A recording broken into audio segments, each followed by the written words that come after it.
Greetings, sentient beings. This broadcast is not intended for children. There will be strong language and adult themes. So, tonight we have Godless Sewing with us. How's it going? And today is National Puzzle Day.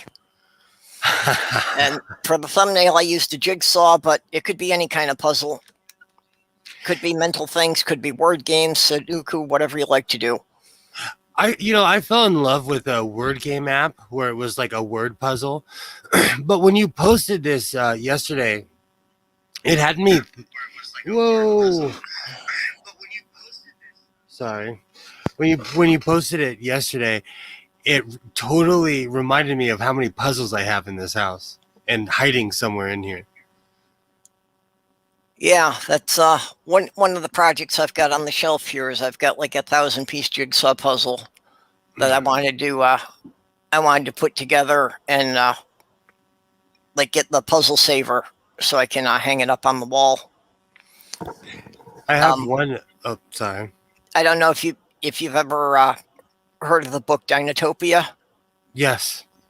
Yes. Okay. I have. Yeah. It's a picture from that of the Triceratops in parade garb. Oh, that's awesome.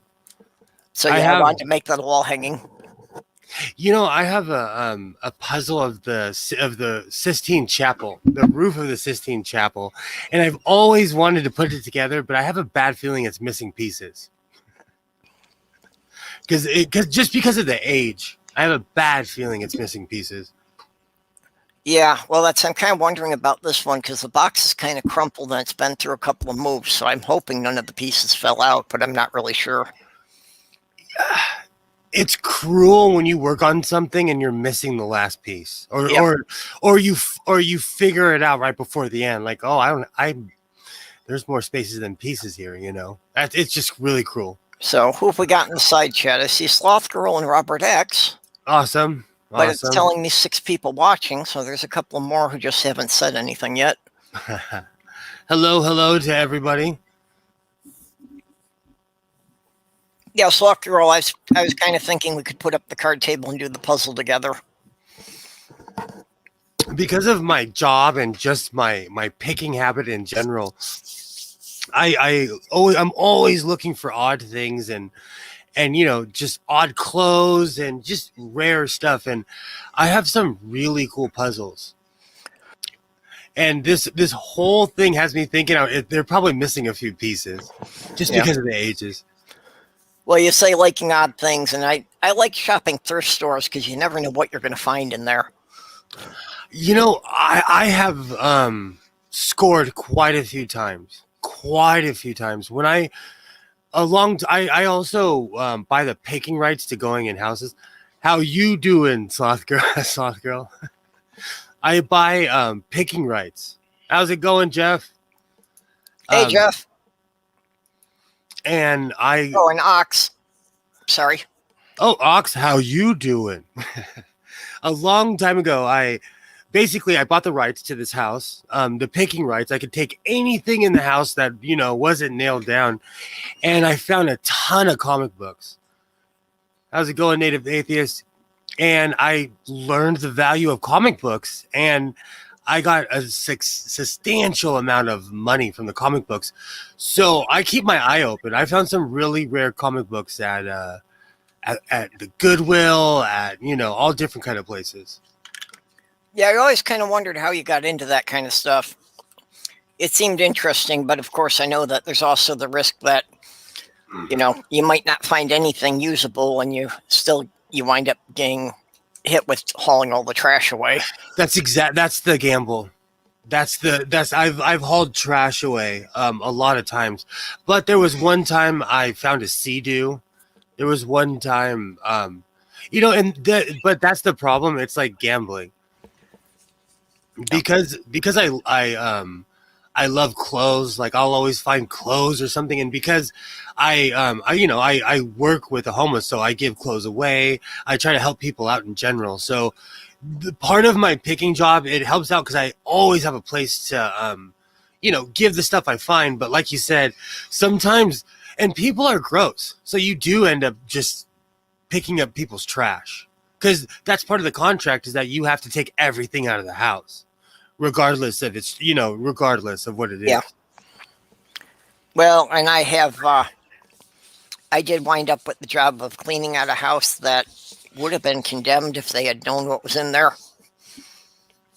Just just stuff that was kind of like rotting in place, and dog stuff all over.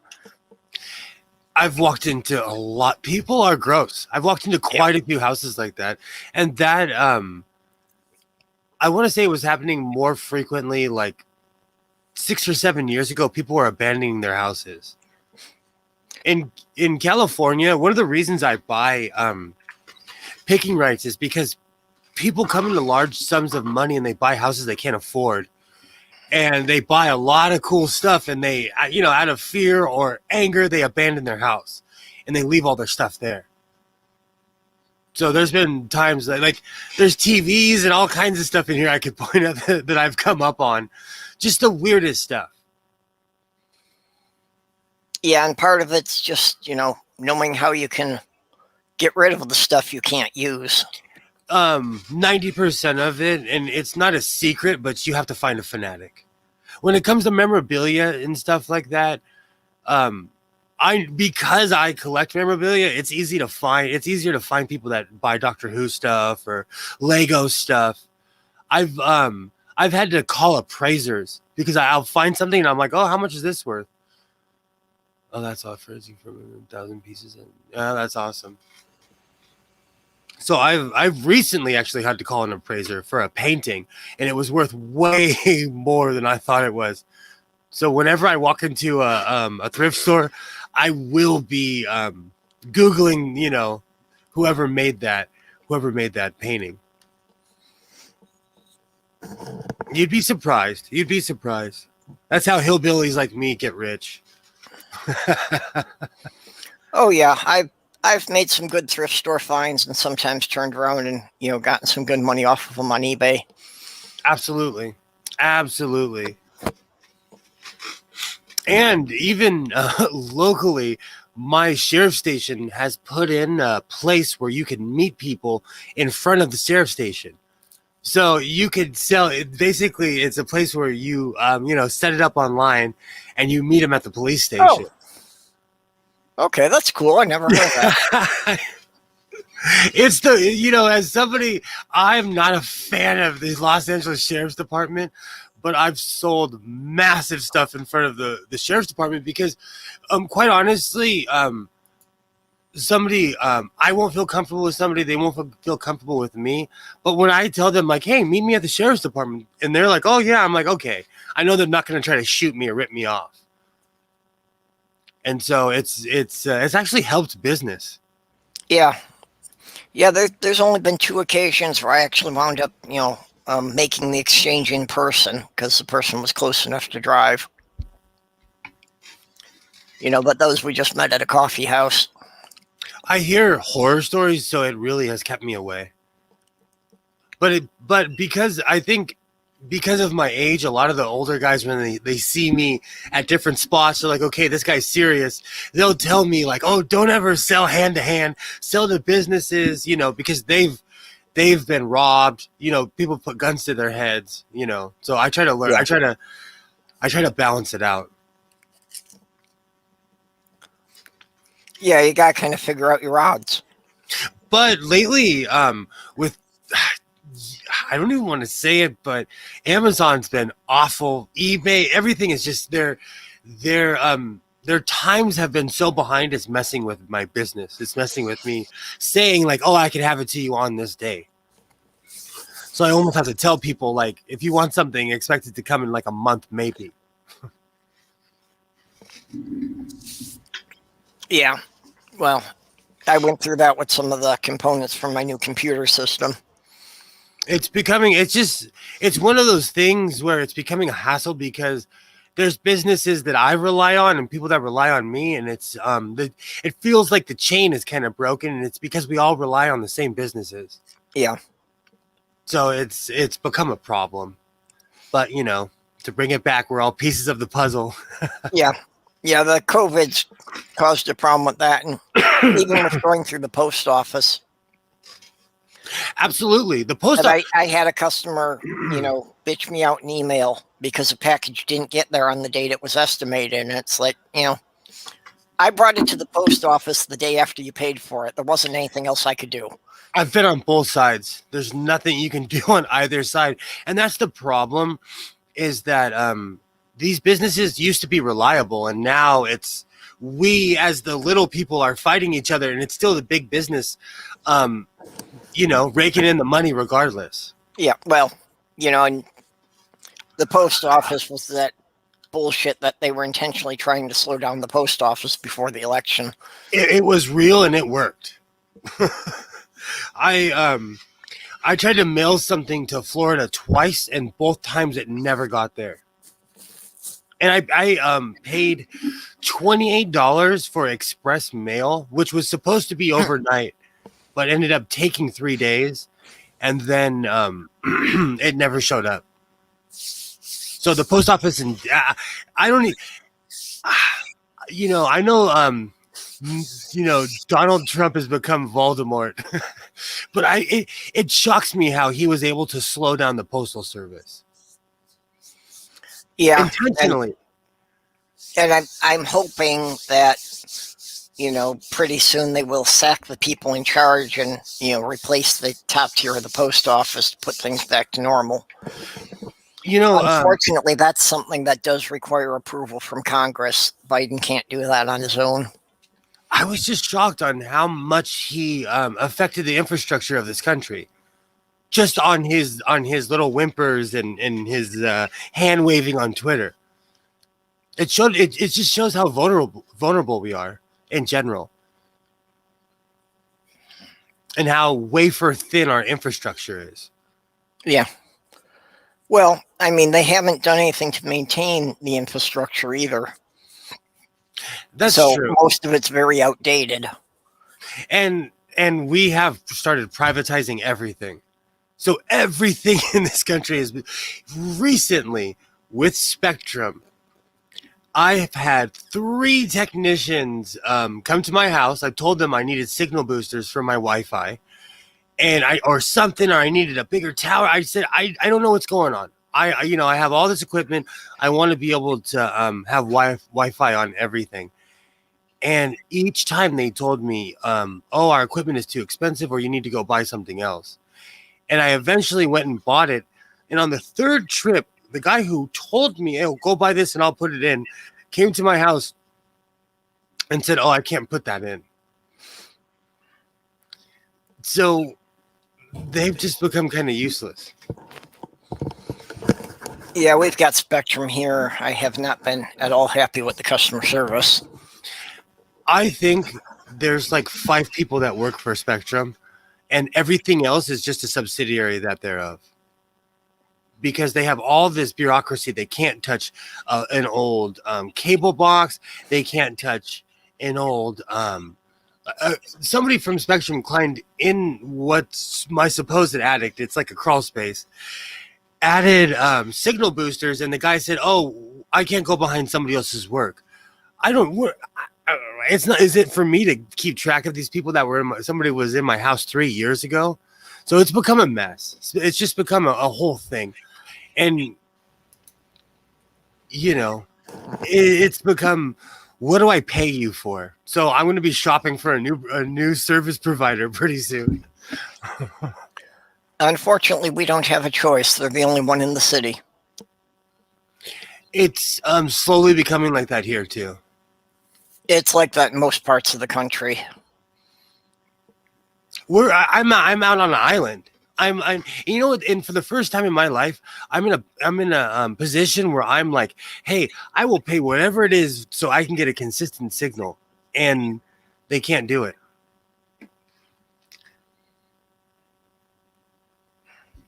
But I have the hockey channel, so I can't complain too much.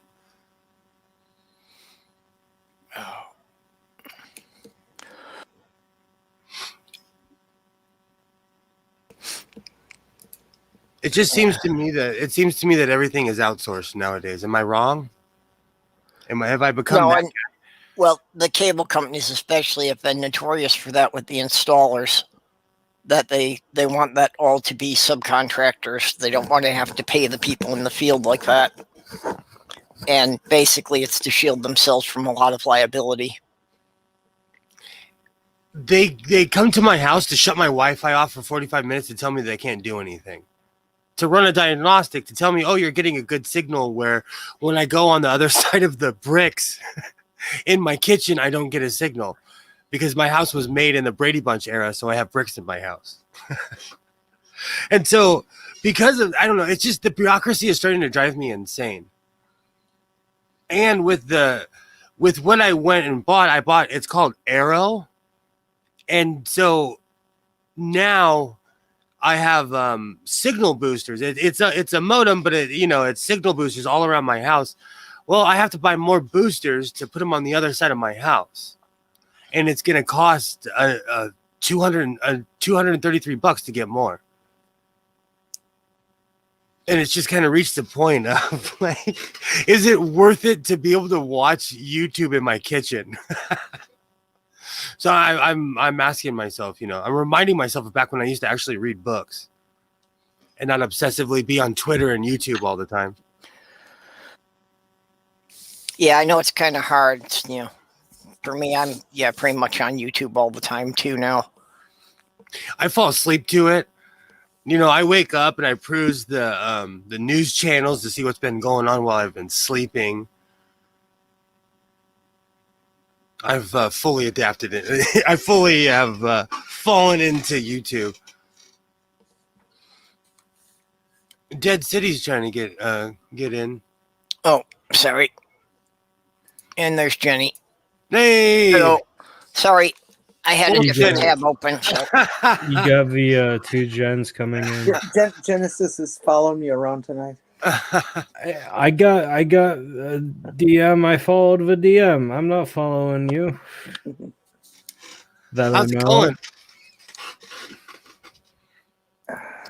I'm slightly high because I have this resin stuff. It's medical. And so, yeah, that's how I'm doing. That's awesome. Is it oil or is it resin? Here, I'll pull it out. How are you doing, Jenny? I'm all right, I guess. Same old, same old. Oh, awesome. That's resin. That's awesome. Yeah, it tastes like really bad, but like that's resin. Why don't you send some to me? I can't. I really can't hit that stuff as hard anymore because it kills my lungs. Says the guy who smokes. You don't smoke it. This stuff you put on your tongue. Oh, so it's condensed. Did you see my eyes light up? So that's tough. That's awesome. Yeah. So I've just been like taking like little rice droplets. So when I lived in Oregon, I'm old. This was like 19 years ago. I had never had weed in a pill, and someone was like, "Here, take a Marinol pill." And I was smart enough to wait till I got home. I took the whole thing, and I was holding on to the couch, literally holding on. So that stuff, you got to be careful with that stuff. Edibles don't really have that big of an effect on me, but like this stuff kind of like it's not the same as like smoking it, but it's definitely like a thing. I stopped taking edibles because they make me emotional.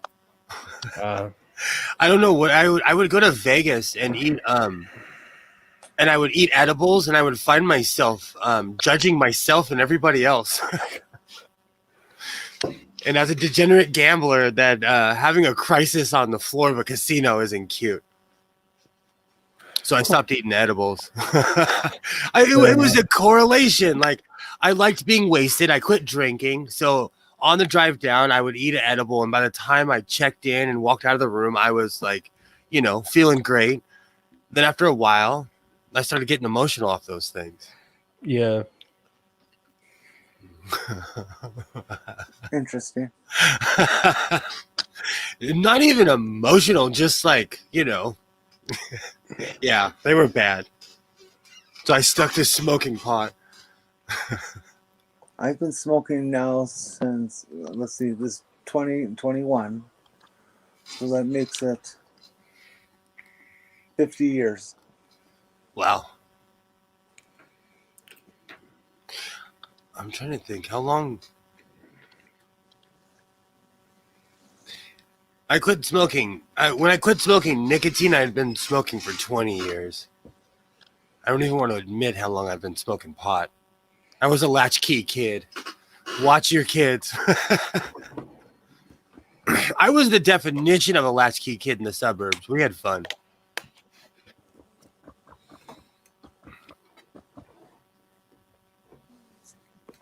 God damn, 50 years.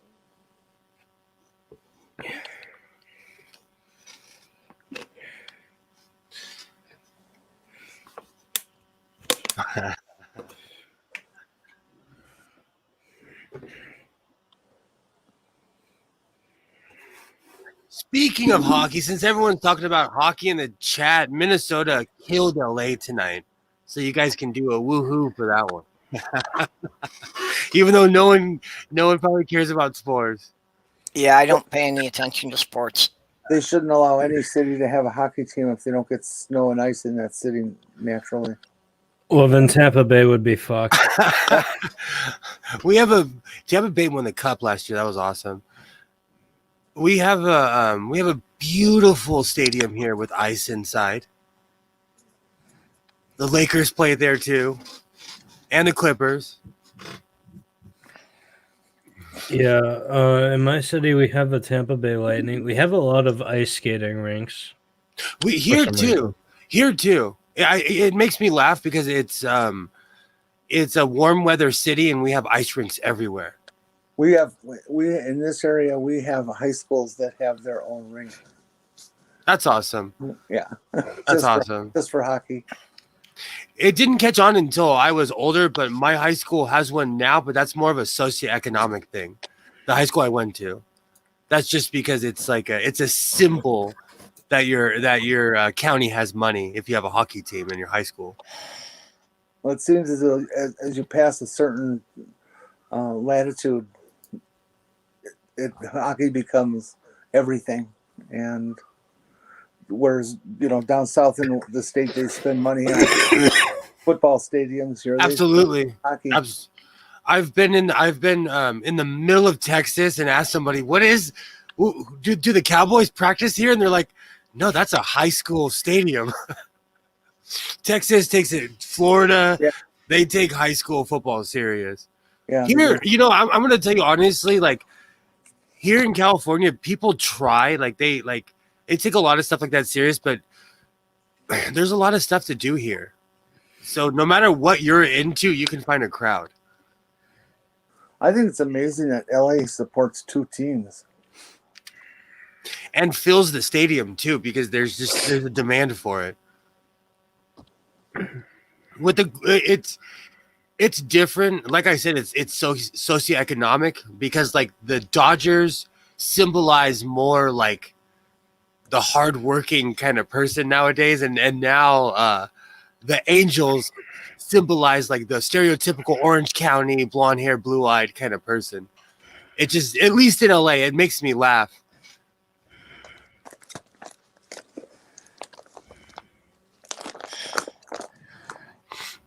I don't know. Sports are funny. I stopped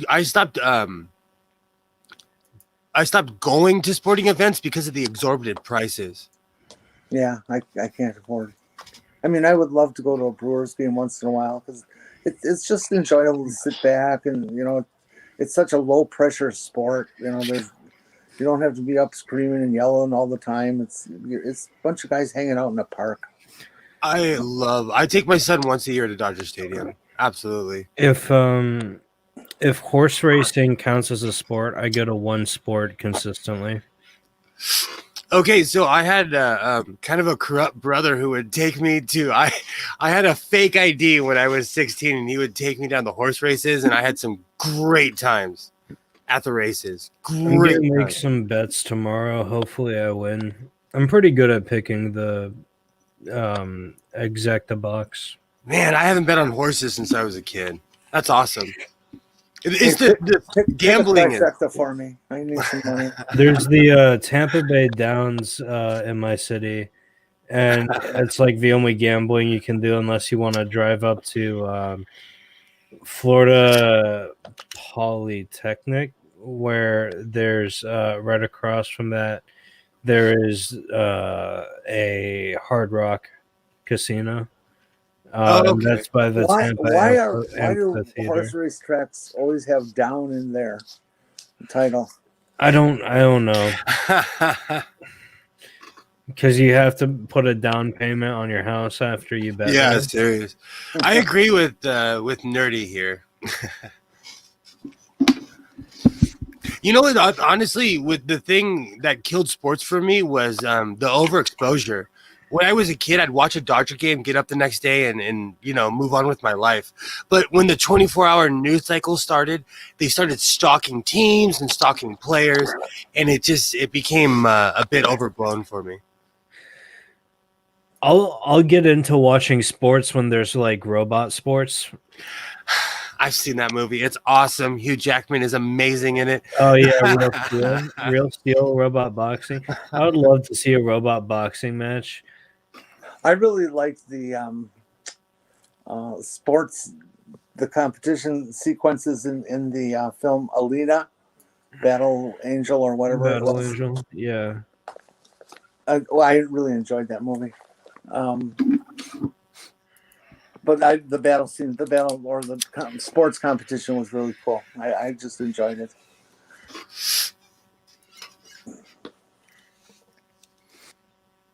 No, I agree with Ox. Football would be awesome if they gave him shields and bats.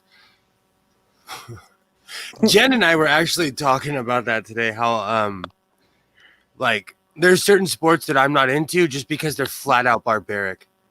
And if I wouldn't want to see it on the streets, I wouldn't want to see it in a stadium somewhere. I'm waiting for full contact golf. I'd pay $100 parking to see that. I'd pay $100 parking to see that. Now that's something I would pay to see. There was a thing from Mad Magazine, like back in the 90s, that they did a parody they called Base Brawl. Oh, I think I know exactly what you're talking about. Instead of them being so passive about it, they were actually going to have to fight for it. Like, instead of the batter dropping the bat and running to the base, the batter was supposed to take the bat with him to try to dislodge the baseman. And the baseman was using the base as a shield. I miss those old magazines. Is Mad Magazine still published? I have a special edition Trump version, like right behind me. I bought it a couple years ago, but like when I was throwing all the stuff, I recently cleaned out and threw away a bunch of stuff, and I was like, I'm gonna keep this a little bit longer. And I would like to take a moment and just hang my head and go, oh, that's sad for Cloris Leachman. Absolutely. He was really something. It's a generation of people that are going to be forgotten, and it's sad. Yeah, she hasn't done all that much in the last 10 years. When I was a kid, I used to ask my dad why he always got emotional when like somebody passed, and now I kind of understand why now that I'm older. Yeah. Because these people were with you in their life. It's not like you hung out with them, but you watched, you grew together, so to speak. Like even when Picard was on, it was hard for me to watch Picard because it made me realize that we all get old. And when I saw Patrick Stewart, I'm like, oh, don't get old on me, Pat. Don't get old. But it made me feel old. So That's what you are. I know. Life is cruel. It's sad. Oh, and Cicely Tyson too. Oh, not Cicely Tyson. Mm-hmm. Oh, is she 94? Something like that? I watched a lot of television in the 80s and 90s in general, and Cicely Tyson was always on TV. I just hope Betty White makes 100. That's this year, so she survived 2020, so I think she'll make it. And I'd like to see her do a Saturday Night Live again at 100. Oh, that would be awesome. Oh, she was so good on that show. She's still with it because my grandmother lived to be 99, but she went crazy around like 96. Mm-hmm. And Betty White, she still has it. Like, she's still with it in her mind. Yeah. It takes a certain kind of person to still have their wits when they're that age. My mom's 93 and she's still living alone. That's awesome. That's awesome. Yeah, on my mom's side, they're pretty long lived. So, on my mom's side, the women all live to be in their 90s. 2 have made it to over 100, and none of the men have made it to past 88. Well, 88's pretty damn good. Yeah, that's not young. I'm not saying that's young. the term downs comes from Great Britain and Ireland, where around the year 1500, horse races were held on grassy plains called downs before formal racetracks. Oh, Learn something new. thank you, Lone. Yeah, well, I thought it referred to like a meadow, so that's about right. I used to go to Santa Anita, Yeah, which is Lone Wanderer is pretty good with this stuff. She does the She is award not of the pretty day good. She thing is on her channel, so you should spectacular. check it out. She is just kick ass, like champion at research and doing stuff like this. It's wow. I would have finished college if I was that smart. I love saying that. I always say, yeah, I went to college, and I kept going. I went to college. I didn't actually go in the building, but I took the bus down to the community college. For me, it was I got peyote shut up my nose, and I just didn't stop partying for the next 6 or 7 years after that. Yeah, it was. So college was like a good and a bad thing. It was a blend for me between partying, depression, and transition stuff. And it was pretty difficult. I just couldn't cut it. Oh, same without the transition. My 20s were awful. My 20s were. I can look back and laugh now, but my 20s were bad. I failed out of college in my 20s, so not great. Yeah, Not but a you're great still young. start. You can go back. No, but you went to trade school, right? I'm going to trade school now. That's one of my secrets, man. Get a trade. You'll be a step above most people when you have a solid trade. Yeah, I just wish I They didn't were have talking student about debt. trades jobs today on the TV news, the local thing, and they were talking to a guy who owns a plumbing company, and he says that he's got a couple guys who work for him who are clearing 200,000 a year. They do that here too. They do that. Plumbers make tons of money here. Electricians here, and they make hand over fist here. If you have a welding cert in California and you get a good job, you'll make 120 a year. There's people in the union that only work 2-3 months out of the year. Fuck. But that's going by a scale of 6 or 7 years ago. It's really slowed down. And here in California, they kept building and building and building, and people can't afford the rent. So we have a bunch of really nice buildings that are completely abandoned or never occupied. There's going to be a lot of buildings that are abandoned at this COVID thing, and there's just a whole lot of companies that are going to realize we don't need that space. We can have these people stay at home and spend their money. No, what's going to happen is Starbucks is taking over everything. McDonald's too. McDonald's owns ton of land, at least here in California. Because that's another thing I do. I buy plots of land, and you would be surprised how much real estate McDonald's has. Just odd squares of property out in the middle of nowhere. McDonald's will own whole swashes of land.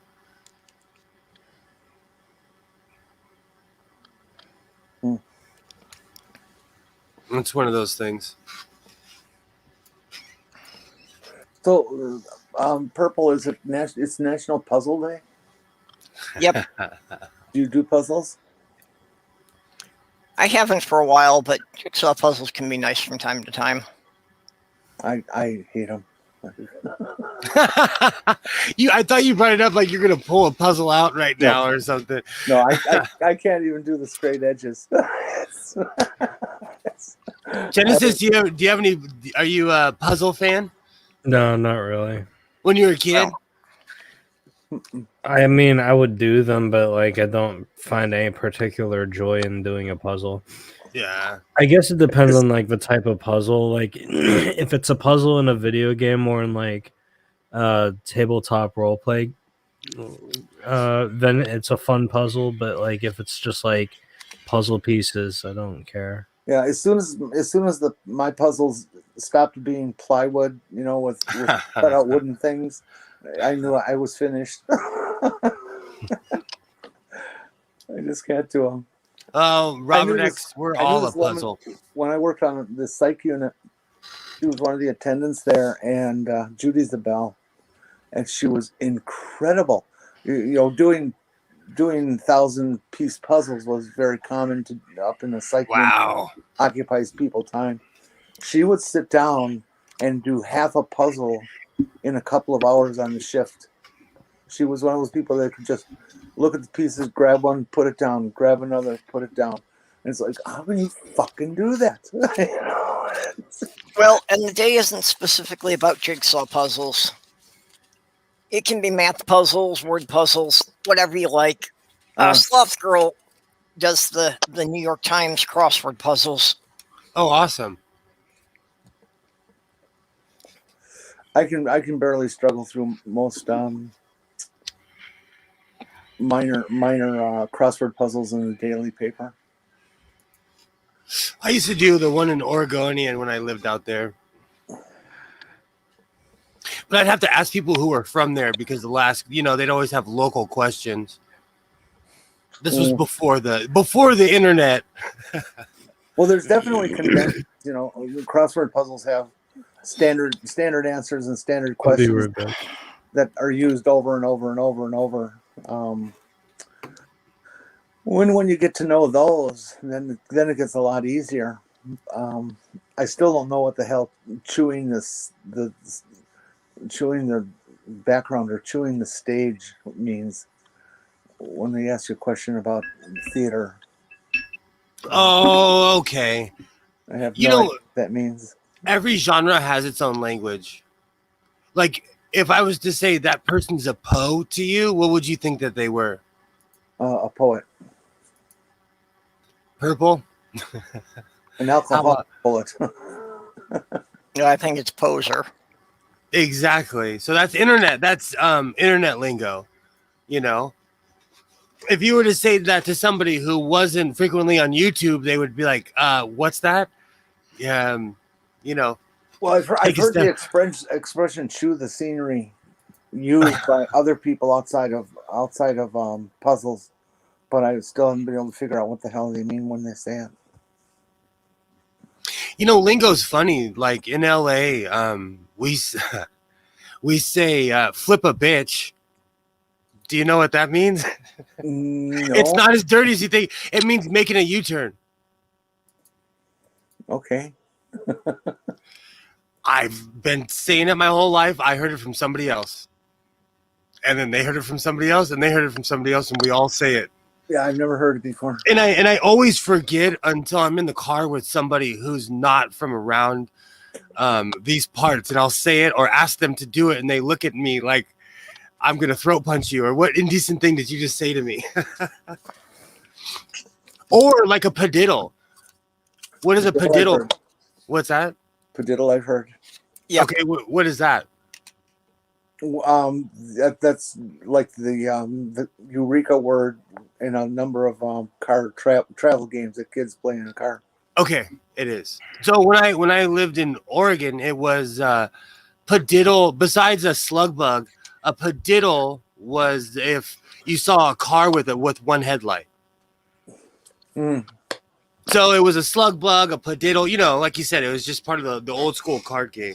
Yeah, we used it. Mom or dad would call out a state license plate, and if you saw the state that the license plate from the state they named, you called out padiddle. Oh, that's awesome. We Oh, played games yeah. over- For us, it was always the car with one headlight out. Yeah. Oh, that's funny. When I was a kid, we used to. My parents would drive all the way to Mexico City every summer from LA. So we played every card game from here to Mexico City. Literally, my brothers and sisters hated it because they were older. When I was a kid, I loved it. But that was in the old days. I get car sick. Did when you were a kid, did you ever take long trips? Yeah. Do you now? Sorry, I I have miss been following the side chat real well here.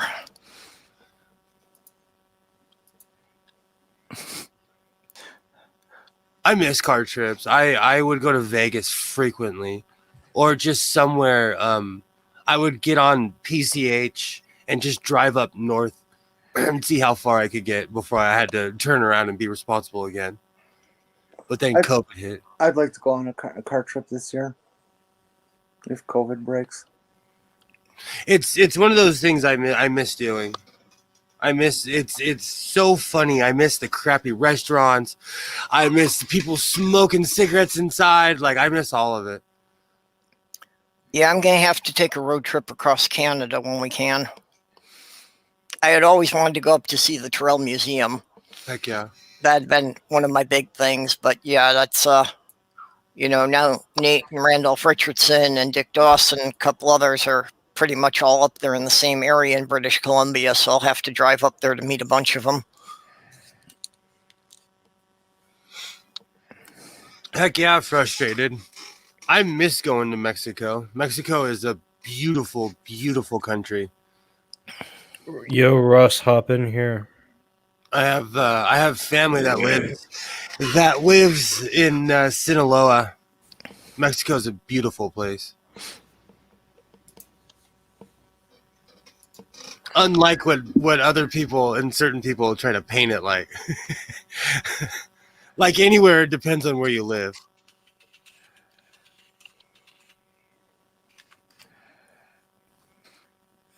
Jenny, have you ever been to Mexico or Canada?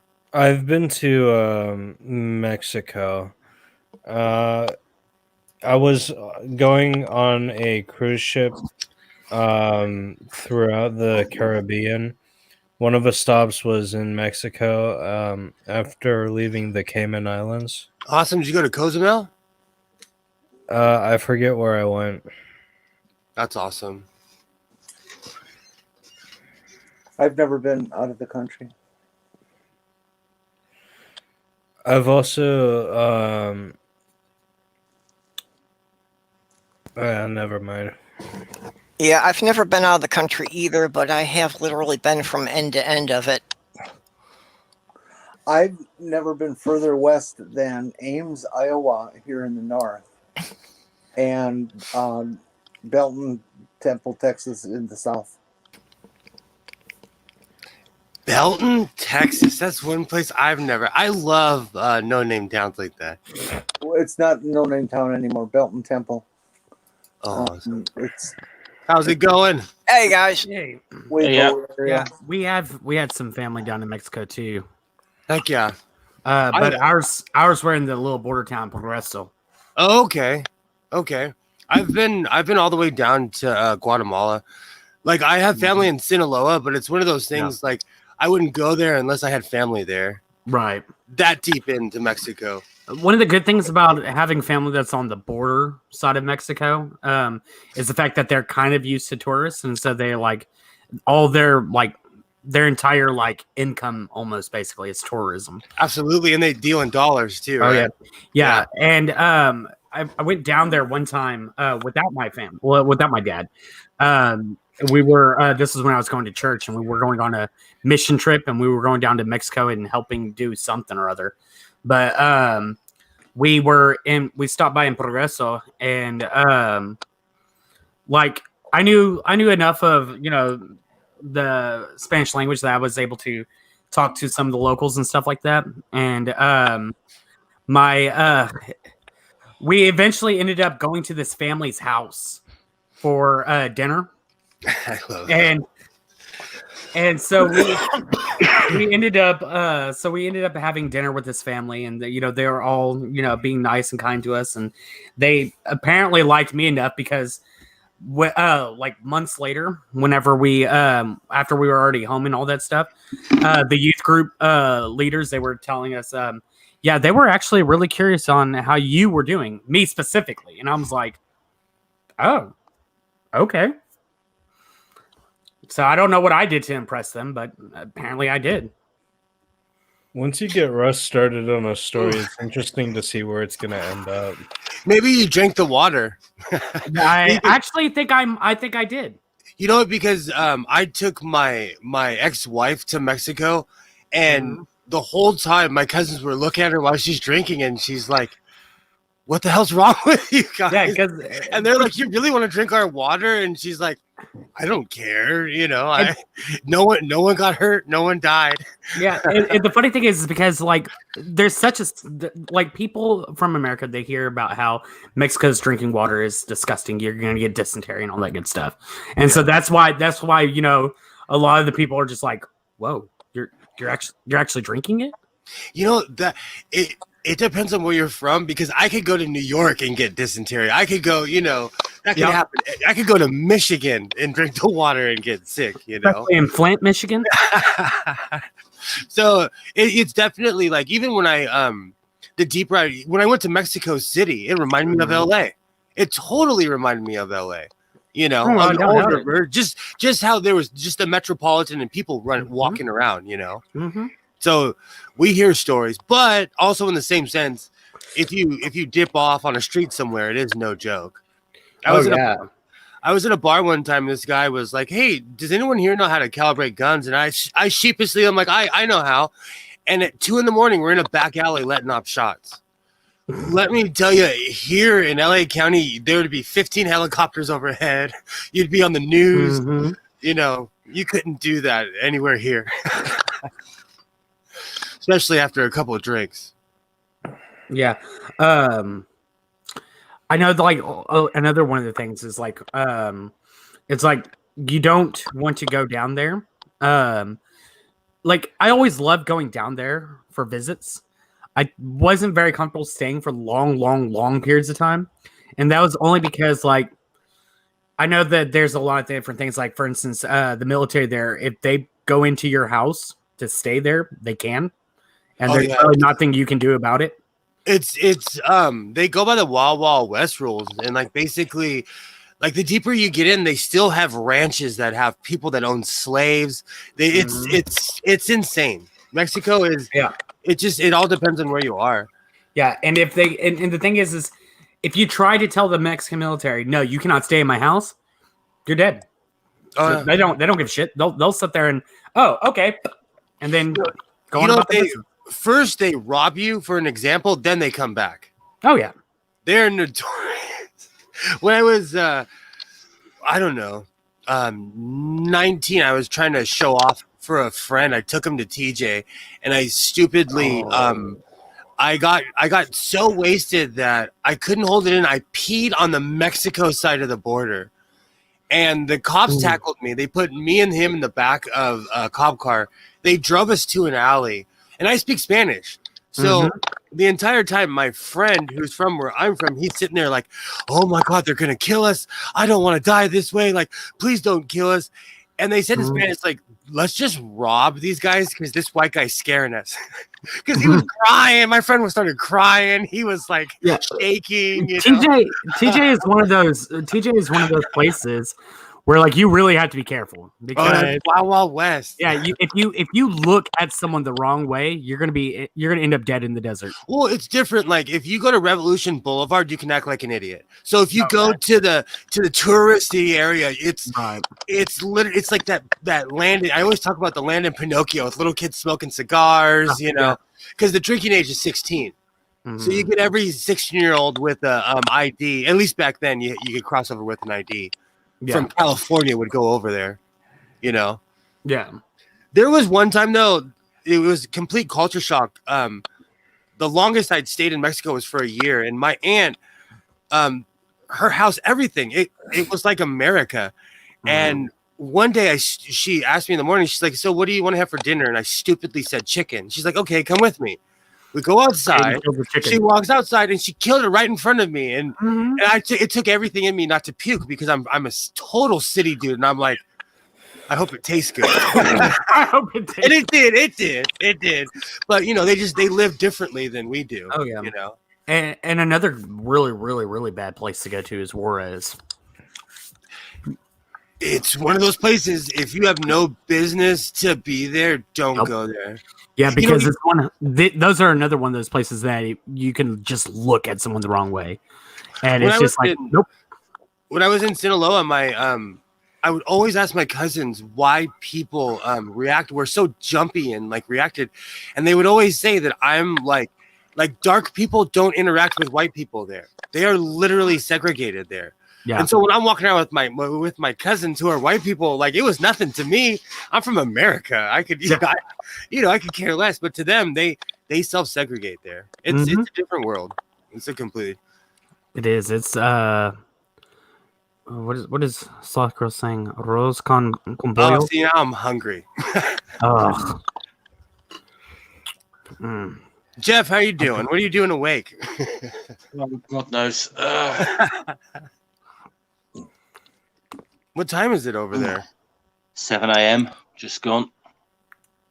Oh. Well, it's not bad if you just got up, but you've been up all night, haven't you? I've been up about an hour. Oh. Yeah, it's only 1 o'clock in the morning here. Only 1 o'clock in the morning. Ha! It's only 2 o'clock in the morning over here. It's still Thursday here in California.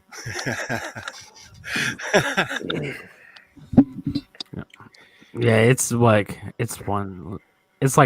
11 over there. Yeah. The one thing about living on the second to last time zone, it's cool when I'm watching something, you know, that's on the East Coast. I can watch it in entirety while being awake. I watch a lot of hockey, so I get to watch all the games early. Yeah. Slothker wants to know, Perp, have you fallen asleep? No, I was just trying to get something else done in the background here. It's just annoying me because it's one of those, this should have been really simple, so what the fuck, why won't it take the input? I'm the one on the edge of sleeping. I run into side quests. I call them side quests all day long. Something that seems like it's going to take 10 minutes takes an hour and a half.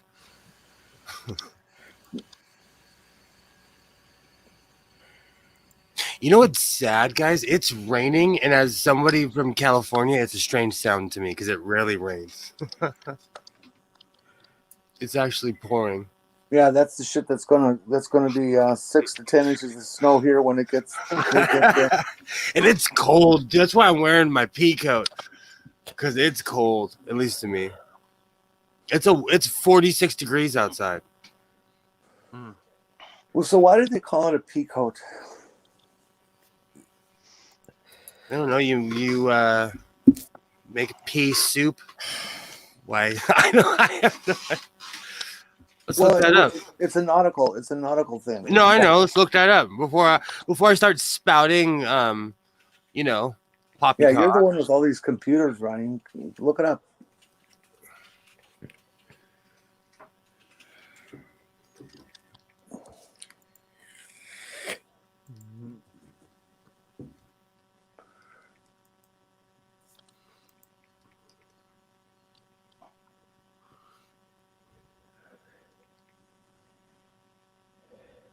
Why'd everybody go quiet? Oh, Everyone's We're waiting. looking something up. P code originated from Dutch, Western reference to code used coarse or twilled blue coat with a nap on one side. Jacker designates a man's short, heavy coat. Generally of a navy color. What does P coat mean? A heavy woolen double-breasted jacket originally worn by sailors. So P coat is its own meaning. It's the name of the coat. Yeah, but why? Why isn't it the L coat? Does the Navy Some things The M don't coat. have a reason. I don't know, but this is just toasty. This coat is toasty. P coat, P jacket is an other coat generally used navy color wool, originally worn by South European. It is so. This is honestly, this is more toasty than my Columbia that I wear in the snow.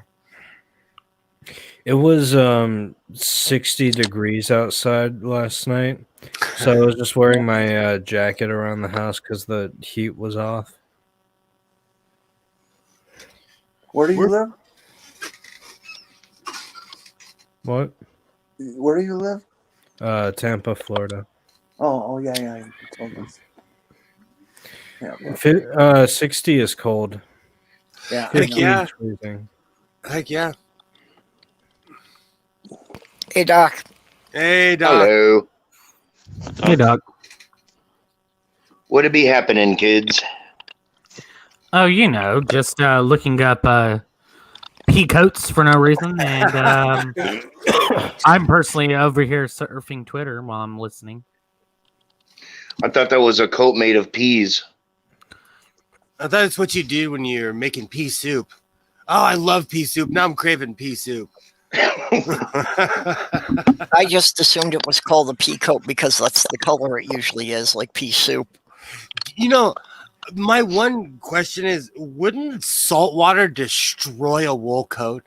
Just a dumb question. Well, salt water destroys just about everything. It depends on the level of contact. True. It dissolves Sentinelese people. Slugs aren't real happy with it. Like I said, this is. How are Hey you? everyone, You are fine. how you doing? How you doing? How are you feeling, Jen? Yeah, not too bad. Will knows he's been talking to me most of today. They've been calling you That's when I've been sleeping. Jen, take Yeah, over. I'm all right. I won't be around long. I've been sleeping most of the day to feel better, but I don't have a headache or anything. And I saw those pictures of your forehead. I'm fine. Mind if I change your nickname to Lumpy? Lumpy. I'm growing horns because I'm a devil. Look out, guys. It's the Jenny takeover. It is. Yeah. 3 Jennies. Yeah, well, you're still less than 50%, so you don't have the majority vote. I took up 2 people, so we're over 50%. They got to make someone an honorary Jen. I dare you all to change your nicks. knew that was coming. It should be. Well, you Jenny. got it easy. You could just put Jen's boyfriend. Yeah, exactly. You should put Jenny is a breakdancer. Is what you should put. Or your breakdancing career is over. I was doing the flop. When I was a kid, I had such hops that I could run and put my hands on someone's shoulder and jump over them. I would break my neck if I tried that now. I not only break my neck, I'd probably break the other person's neck in the process. I remember being that spry, and now I laugh because there's no way. You laugh in the face of adversity. You Or know, is that I laugh in your general direction? Your mother was a hamster and your father smelt of elderberries. when I was in my 20s, I fell off a motorcycle and I literally stood up. You know, I felt the pain days later and for months later. But when I got in a car accident in my 30s, it took me like two or 3 months to come back. So as you get older, like it's harder to recover. I no longer feel invincible like I used to. It's been 2 years since my hip surgery, and I'm still not recovered on one side. Oh yeah. It's getting better. You know, it's just a little better each week, but it's still not where it should be. You know, I thought it was old wives' tales that if you have old injuries, they come back when it's cold. So now when it's cold, I feel like my wrists are broken and my ankles are broken from my car accident. You need to be here where it's warm. I'm contemplating turning the air conditioner on. It used to be warm here, and then something happened. I think they call that winter. What is No, this? they don't. He's in California. They don't get winter. Exactly. We're all Okay, laughing. he's got autumn then. He's got autumn and 'Cause summer. We've had 5 bad days of weather, and we're like, I hope that this is our winter. We normally have 2 days, which is our summer. We only got one more month to get through. Isn't England mostly in perpetual spring, though? I don't know what's perpetual rain. Portland, Oregon. It rains in spring. Still one place I lived where they counted how many days the sun came out. Dude, y'all want to talk about rain? I live in what is literally known as the lightning capital of the world. Yep. And your They team do is all the research down there. reigning Stanley Cup champions too. But like, no, like when it rains in Florida, it's fucking insane. I've got to say, I went to I've Florida been in years Florida when years it's ago. raining. Yeah, I only saw it rain once, but I've never seen rain like it ever before. When it does rain there, it rains. Florida is stupid humid. Have they Yeah, started having like, trouble even when it with doesn't rain, it's still humid outside. I don't get it. I fucking hate it. Florida's humid in winter. It can be Don't- cold and it's humid. It's That's why. stupid. That's why I say 60 degrees is cold. Because like when it's humid, it's really cold. It's in the I know what tropics, you're it's always saying. that way. It's really humid here in Iowa too. Like it can be 0 degrees and still like 70% humidity. Excuse Yeah, me, that's cold- gross. cold and humid is good. Oh, There it was- can get bitter cold here, man. There was one time a long time ago, I was in Texas in February, and I remember I got laughed at because I looked around and I said, "It's fucking humid and cold. How can it be cold and humid here?"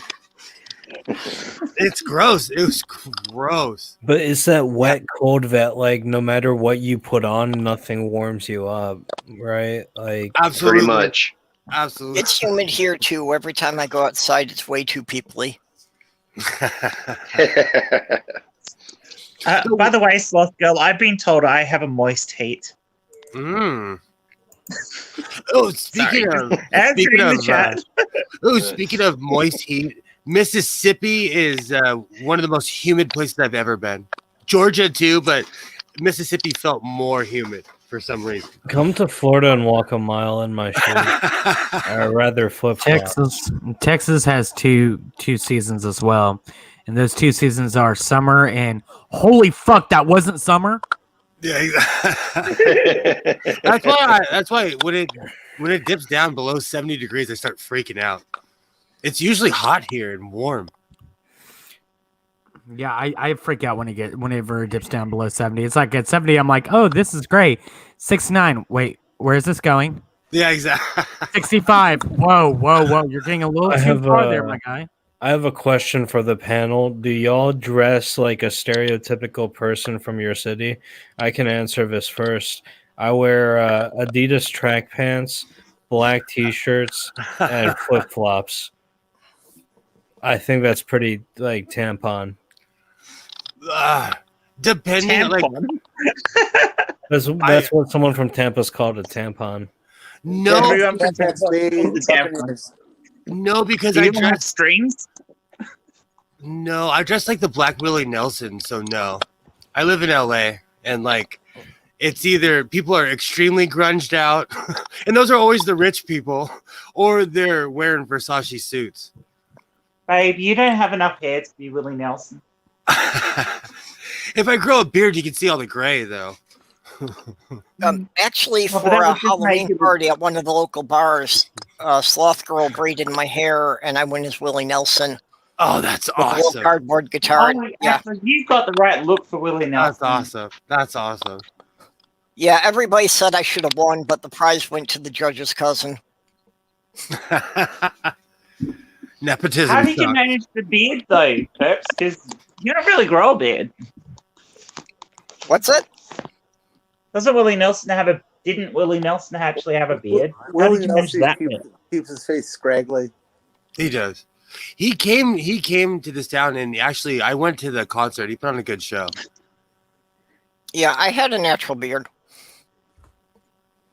Oh wow! I cannot imagine you with a beard at all. Well, then you've probably never seen me live stream. I have seen you live stream. You have a beard. Yeah, more often than not, I've tried everything I could to kill it, and I can't seem to get rid of it. That's what laser and electrolysis is for. Yeah, but that costs money that I don't have. You know, you can do laser at home. Not laser. You can do IPL at home. If there's one that's actually effective. People say it's effective and it doesn't cost that much for the machine. I was gonna do Nair, like all over my body. That sounds so painful. Let me know if you don't get chemical burn. I'll try it myself. I'll be the guinea pig. I will say that my skin is very resistant to abrasions. I have super sensitive skin. I have to like watch what kind of lotion and what kind of soap I use. So Nair sounds dangerous. Wait till you're on HRT. I used to have like facial hair for years. I just can't imagine going back to that now. I'm wondering what I should do for. There you go. There you go, Peps. That's at home IPL. Oh, nice. I feel sorry for all you hairy people. Well, I know they sell a lot of them, but the reviews I've seen on them have basically said none of them work. Not true. They do work, but you have to have the right type of hair for it. Well, Jenny, as we discussed on Dave's show, you can get wigs for just about any part of the body now. So, I'm not interested. And I've already asked you this question, but does it work on? So can I keep my head permanently bald with that? It'll work on any hair. Ideally, what you want is light colored skin with dark hair. Because that would be awesome if I never had to shave again. I would be okay with that. I'm taking all the, what's left of the hair on my head. You can play with it when you come over here. I'm going to play with you. Permanently get rid of armpit hair and leg hair to some extent, but I haven't really had to go with it yet. But it was only like about $140 something. Jen, you could tie him down and give him a 10-hour session. That's cruel. That's so cruel. AOC went after Ted Cruz, and it was funny. Oh, when she said that he tried to kill her, that was awesome. Yeah. So he says the original tweet from AOC was, "This is unacceptable. We now need to know more about @Robinhood app's decision to block retail investors from purchasing stock while hedge funds are freely able to trade the stock as they see fit. As a member of the Financial Services Committee, I support a hearing if necessary." Ted Cruz retweets it saying, "Fully agree." And then she retweets that and says, "I'm happy to work with Republicans on this issue where there's common ground. But you almost had me murdered 3 weeks ago, so you can sit this one out. Happy to work with happy to work with almost any other GOP that aren't trying to get me killed.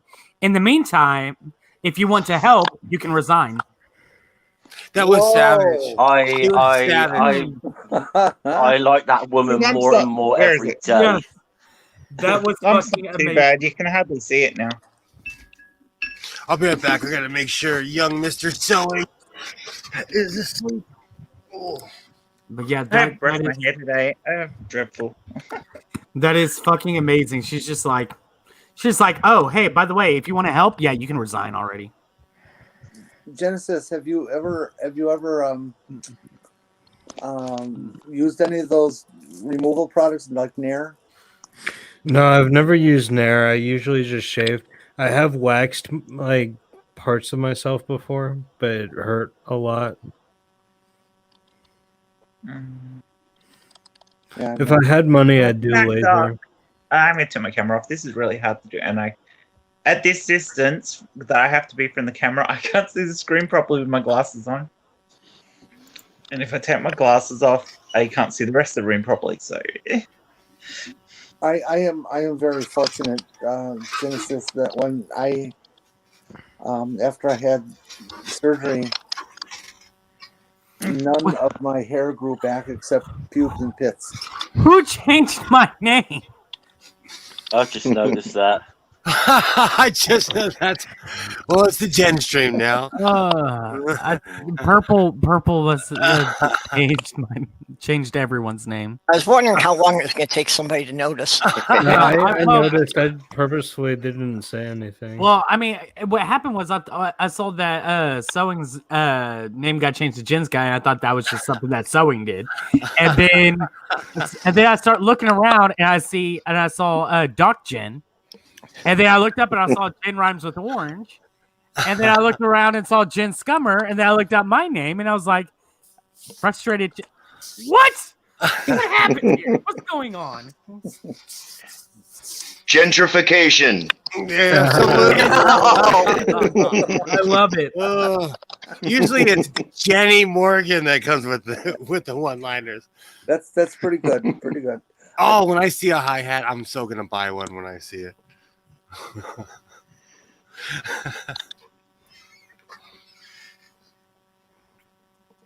Did that word destroy the stream? Because it destroys cities. No, I'm messaging someone on Messenger. I might head off in a little bit. I'm like really high and really tired. Genesis, you cannot sit there and tell me to get into the stream and then say you're going to head out. You're my replacement, frustrated. No, that's not how that works. Yes, it is. You can always pass out again and wait for Stool to take your picture and post it on Twitter again. Did you post my picture on Twitter? Stool did. Oh, you didn't see it? No. What the fuck? Can you get him to take it down? That's creepy. I want a grumpy old man taking pictures of me sleeping. You're right. It does sound creepy that way. We're on the racist too. So like, I don't want a racist old man taking pictures of me sleeping. We're on the internet. He was last week. He was getting screenshots of like live streams and then putting Bernie on panel with us. Yeah, he was. To be fair, we're on the internet, so somebody has wanked about you, obsessed about you. You know. Pretty par for the course. I already know someone's done that. It's pretty par for the course now that somebody takes your picture off. I figured this out. If someone has, I don't know about it, and I'm not sure I want to. No, I never wanked themselves over me. Cut it out. I have figured out that somebody has wanked out to me because someone made a post of if you're on the internet, chances are somebody's wanked to you. Absolutely. And I was like, yeah, I don't think I have an issue with that. And someone else was like, are you sure? And I was like, there you go. Now I'm not so sure. That's a controlled study group right there. Oh, that's awesome. Dude, I've talked to someone who's wanked to one of my videos before. It was a weird experience. See? Jen made a video, and how many people have watched your master? How many people have watched My that masturbation video, 46,000. There you go. What is this on OnlyFans? Is this some OnlyFans content? No, this is on YouTube. Oh, you got away with that on YouTube? Yeah, it's on YouTube. How many people I'm actually clicked on that thinking that they were going to be watching you like masturbating on? That's what I was saying. Quite a few, because a lot of people haven't watched it past the first couple of minutes. To be fair, that's and a lot of people, I think, have gone back and just watched those first couple of minutes and ignored the rest of the video. In fact, I can think of at least one person who I know has done that. Has admitted to it. Has admitted to it on stream. To be fair, the 1 minute man, it's real. I've become his little porn thing, haven't I? If YouTube or the internet in general was around when I was in junior high or high school, I wouldn't have left the house. They would have had to drag me out of the house. The bit that creeps me out the most? Knowing that your son has seen that video. He's desensitized, though, because I raised my son the only way I know how, like a grown adult. So he's desensitized. He's a bad example. Yeah, don't think about him, Jen. There's probably thousands of other 10-year-olds that will watch this. Yeah, probably a good 15,000 of those 1 2 minute views are 12 to 15-year-olds. He lied on YouTube on his own and everything. I told him, like, oh, you earned it. You can watch, because you have to put your age on there and everything. He put my age. So YouTube thinks he's my age. So he watches all kinds of crazy stuff. But the one thing that's happening, though, is that my son is being radicalized by right-wing videos. Oh, no. Because he watches. Oh no, he's being radicalized in the other direction, though, isn't he? Oh, see, the thing is, he loves watching. He calls himself a commie. He's all for the people, but he loves guns. So he watches these videos of people out in the middle of Colorado or people in Texas, and what are they gonna do? They're gonna start spouting their right wing views, So my son will come in. Well, I heard this or I heard this, But it's funny to see how impressionable he is. And I have to tell him, like, this is made up. This is embellished. It's insane. You look like you need to go to bed, Genesis. This is how Genesis passed out last time. You're just trying to encourage it, aren't you? You should go and get yourself. You just want more footage. I'm not the one who takes creepy. I'm not that old yet. I don't take pictures of people without asking for their permission. Okay. It's not the first time an old guy has taken a picture of me sleeping. I ask for people's permission when I take pictures. Yeah, I mean, Stoll has got some incredibly weird kinks. No, I'm not kink shaming. I was about to say, hey, let's not. By the way, apparently falling asleep on Chatterbait still gets watches. So, fun fact. I fell asleep in a gas mask on Chatterbait. Oh, wow. And nothing else? I had a trench coat on. Oh, geez. A trench coat and a gas mask. That's a great combination. Yeah. I got put on probation wearing that combination. Were you on to yank one out?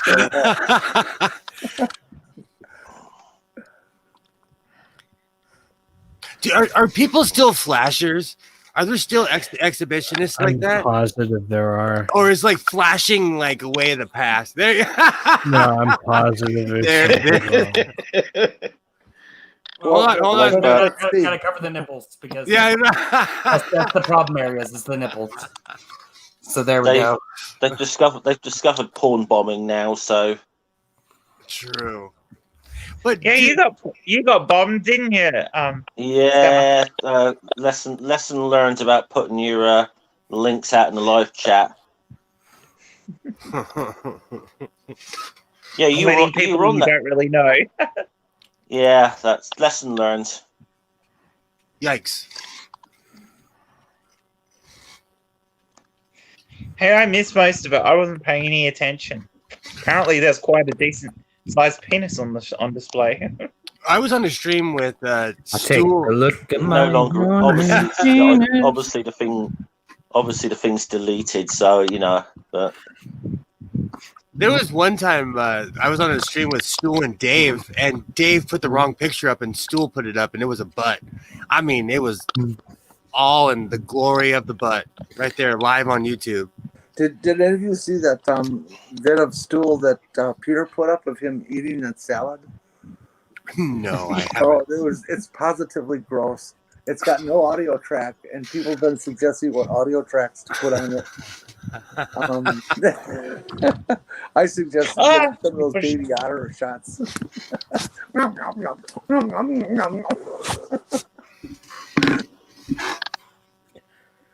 Oh, fuck. I'm dying. Yes, we all are. Is the THC starting to kick in or what? It's been it kicked in man. on Neil's stream. Like, I'm so fucking tired. I think I'm gonna head out, y'all. Like, I'm trying, but I'm just not. Yeah. So, peace out, everybody. Good talking to you as always. Good night. Doorknob head. Oh, Nerdy Ronin was there for the butt pick. Doorknob head is puzzled by this stream.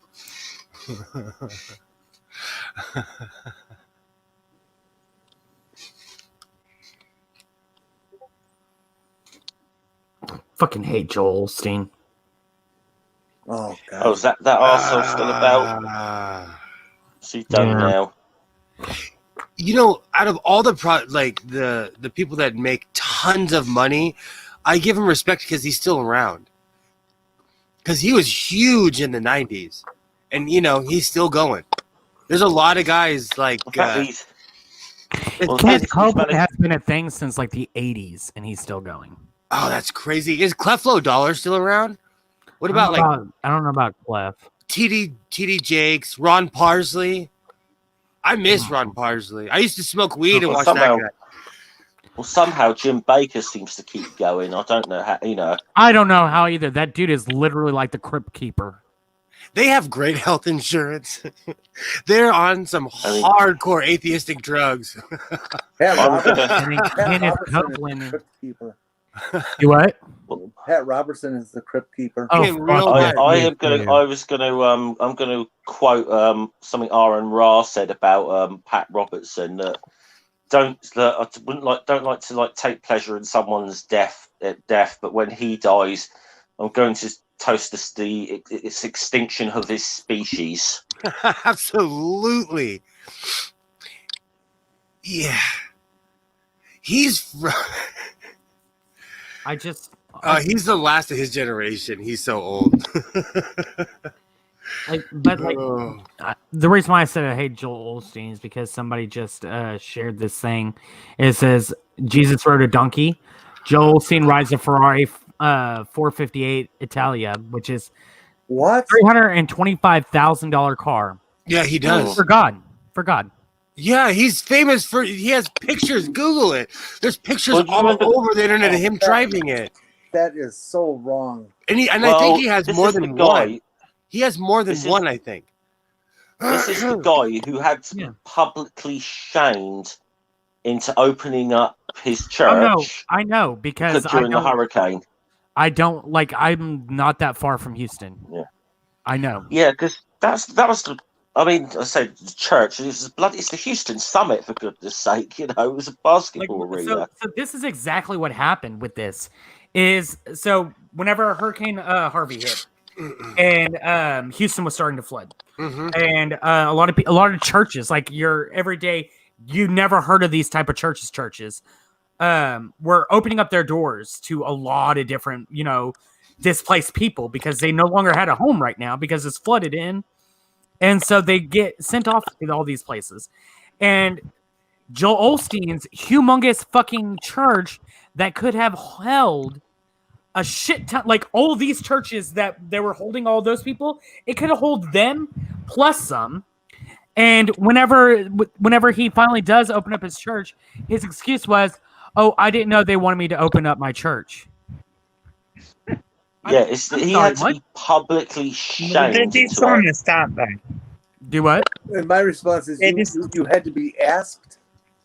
Yeah.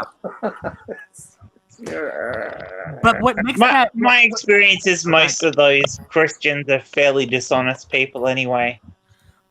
But what really kills me about this is that he's not just, it's not just that happened. It's the fact that he's also the one who is always at his sermons and stuff talking about how we need to have the love for everyone. Where the fuck was the love? 16,800 seats. You could cram. You could get a lot more people in there than that too. That's what I mean. That's what I said. That's a fucking stadium.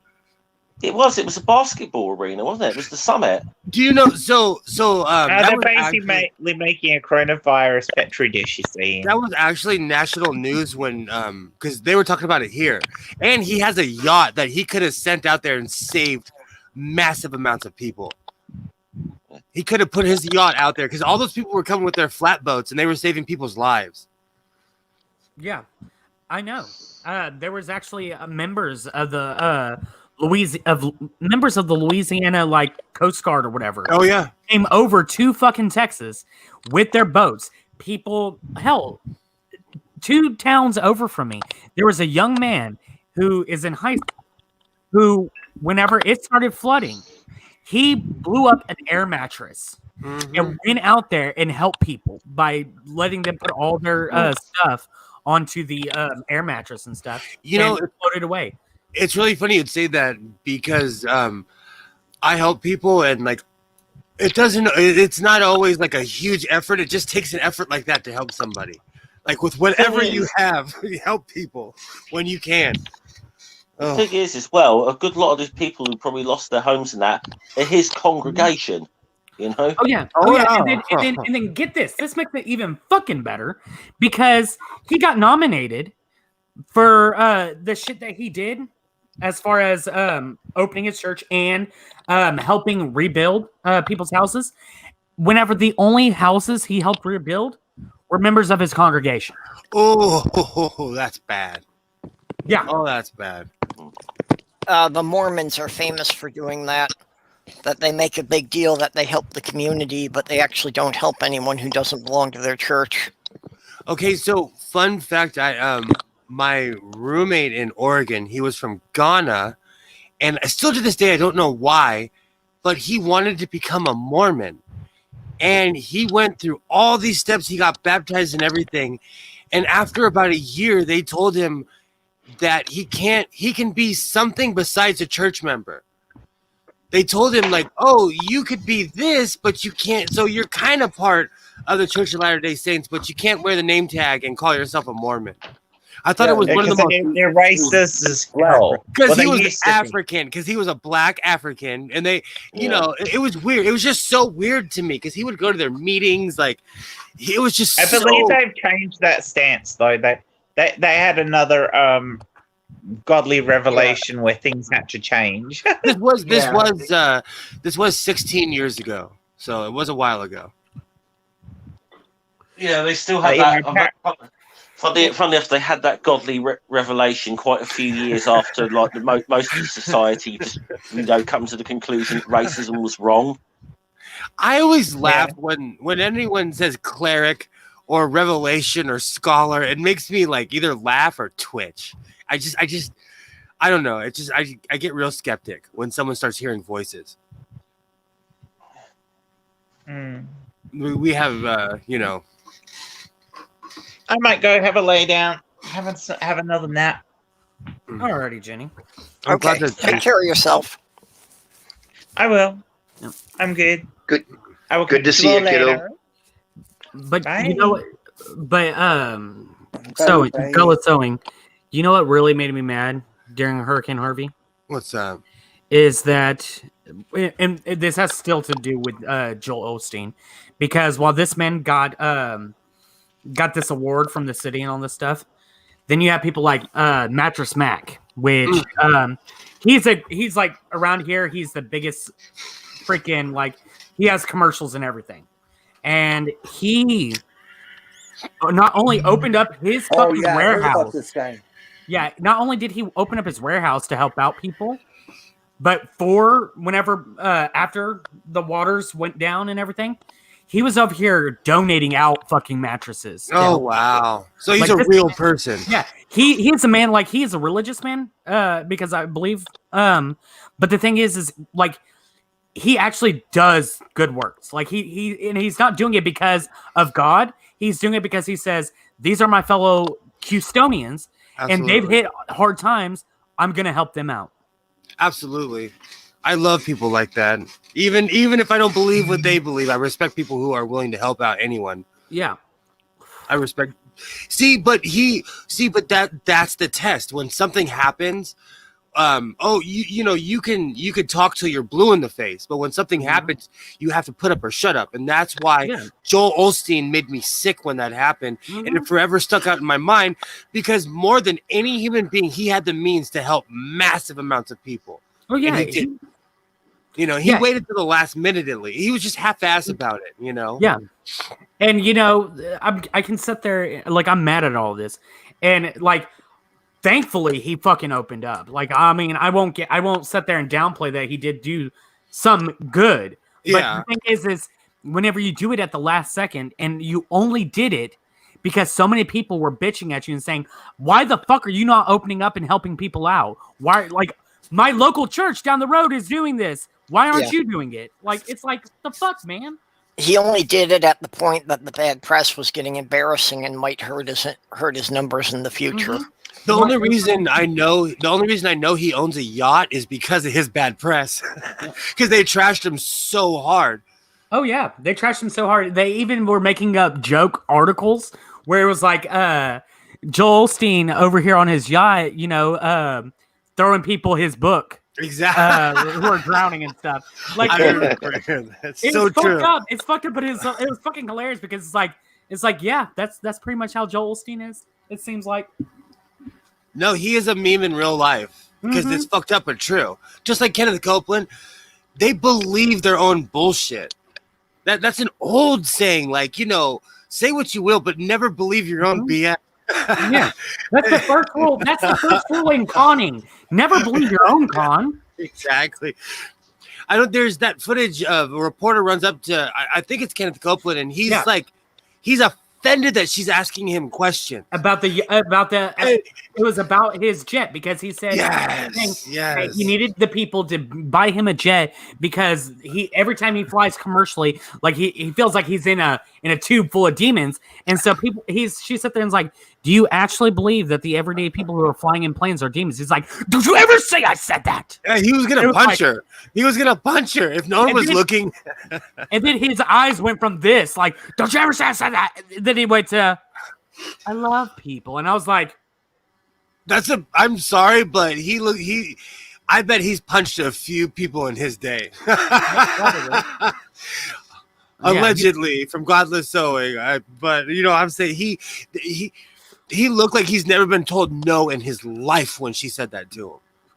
Yeah, he's definitely the guy that has done some shady shit, and then, but no one will know about that stuff because he's all about God. You know what though? He lives in a place where he can get away with that though.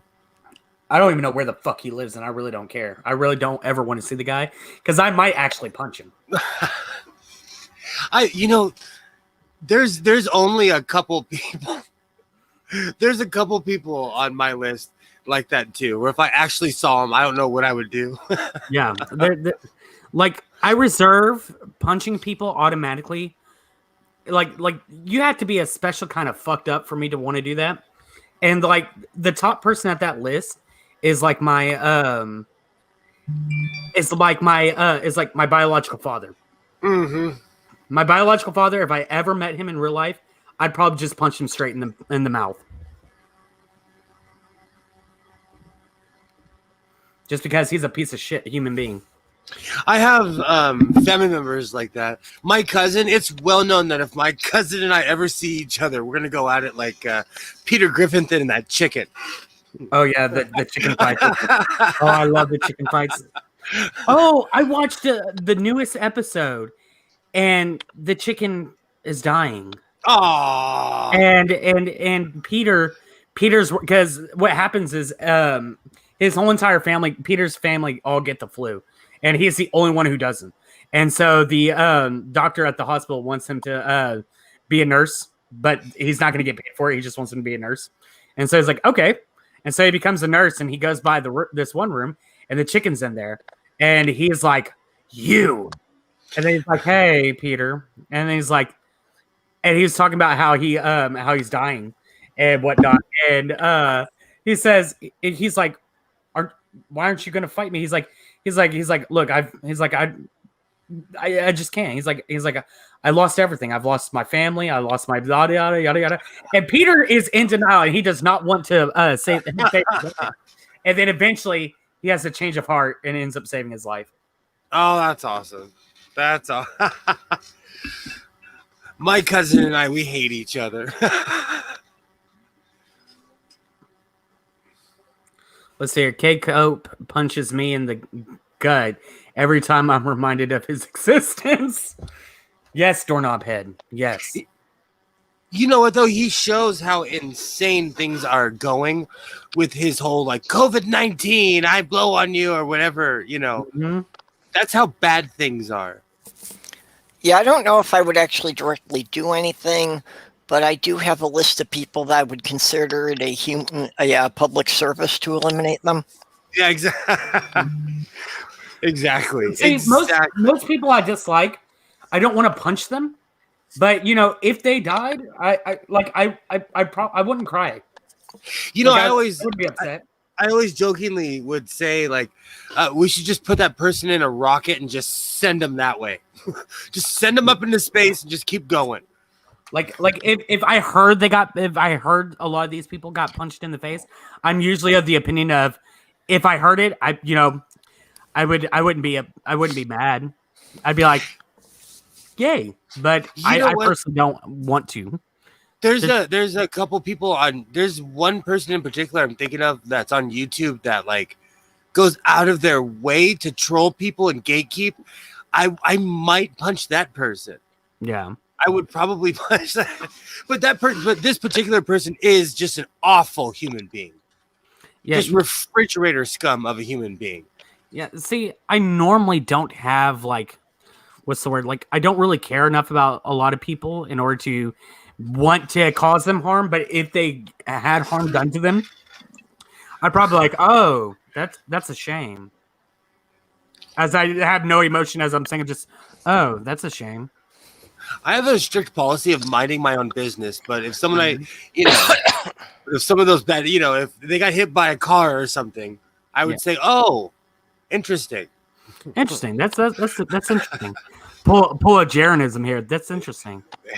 Damn right. I would not do anything to them, but I can't guarantee that if we weren't alone somewhere together, there might not be a strange accident.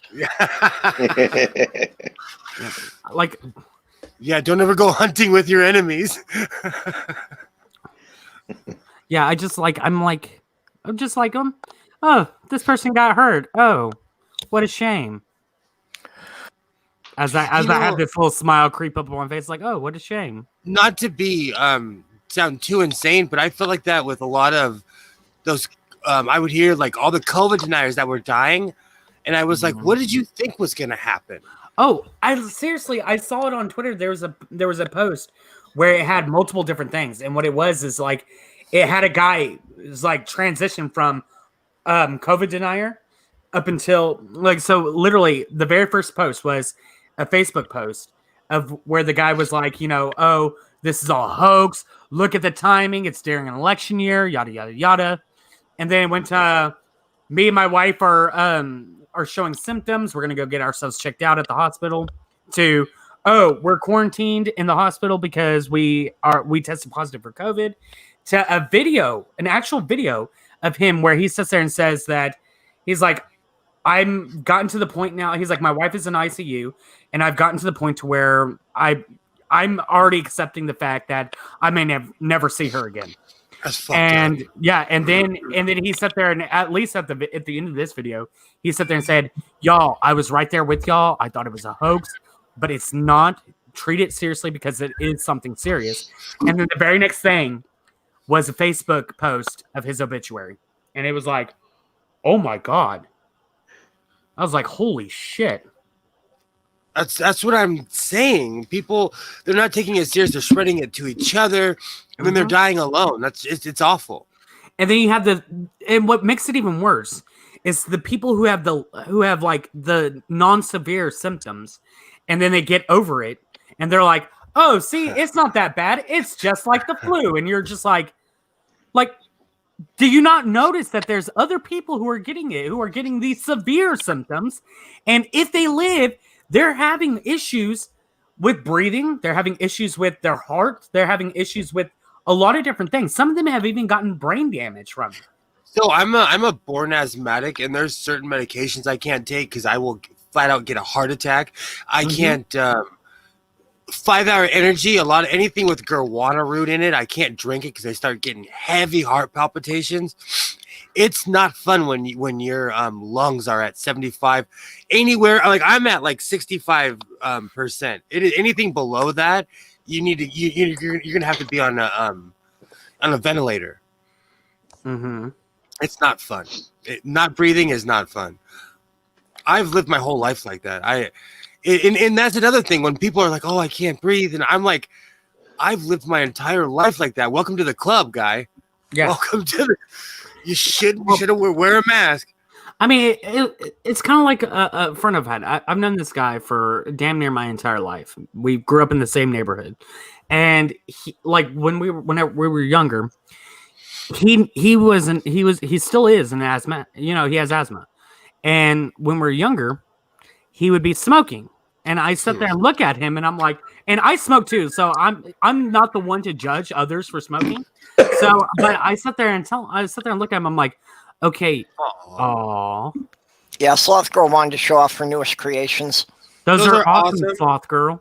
Those are fucking awesome. Cute. But I sit there and would look at him, and I'd be like, I'm like, all right, look, I'm not gonna judge you. You're a grown ass man. Do whatever you want. I was like, but you're an asthmatic.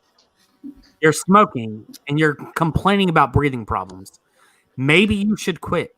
So I quit smoking nicotine 2 years ago.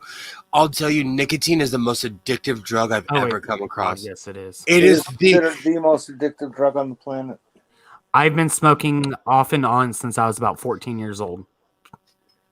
I quit, I think like 15 times, 20. I quit a million times, and the only reason I'm not smoking a cigarette right now is because I would smoke a cigarette and hit my inhaler. And then wear a mask or wear a wolf. Keep people away from you.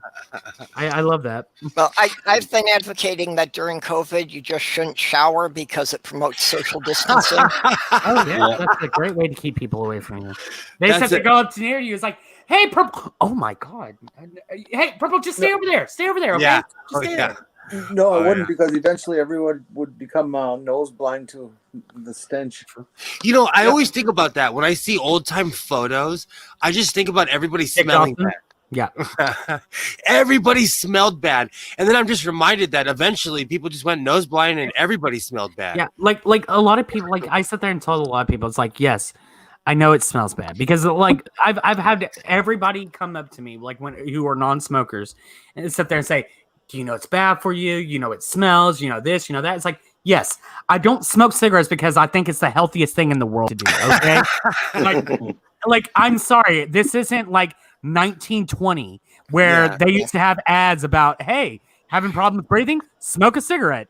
This is not the 20s. Was it, Okay, was it not 9 out of 10 doctors recommend camels? You know?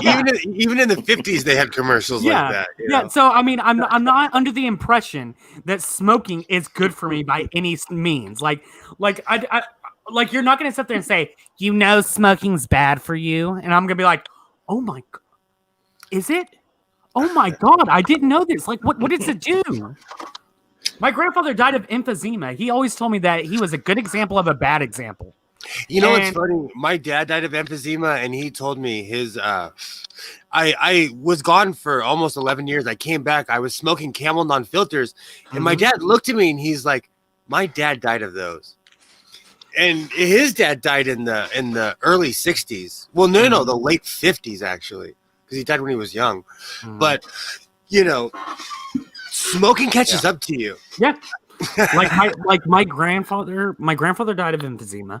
I had another aunt who died due to because she smoked. A great aunt who died because she smoked.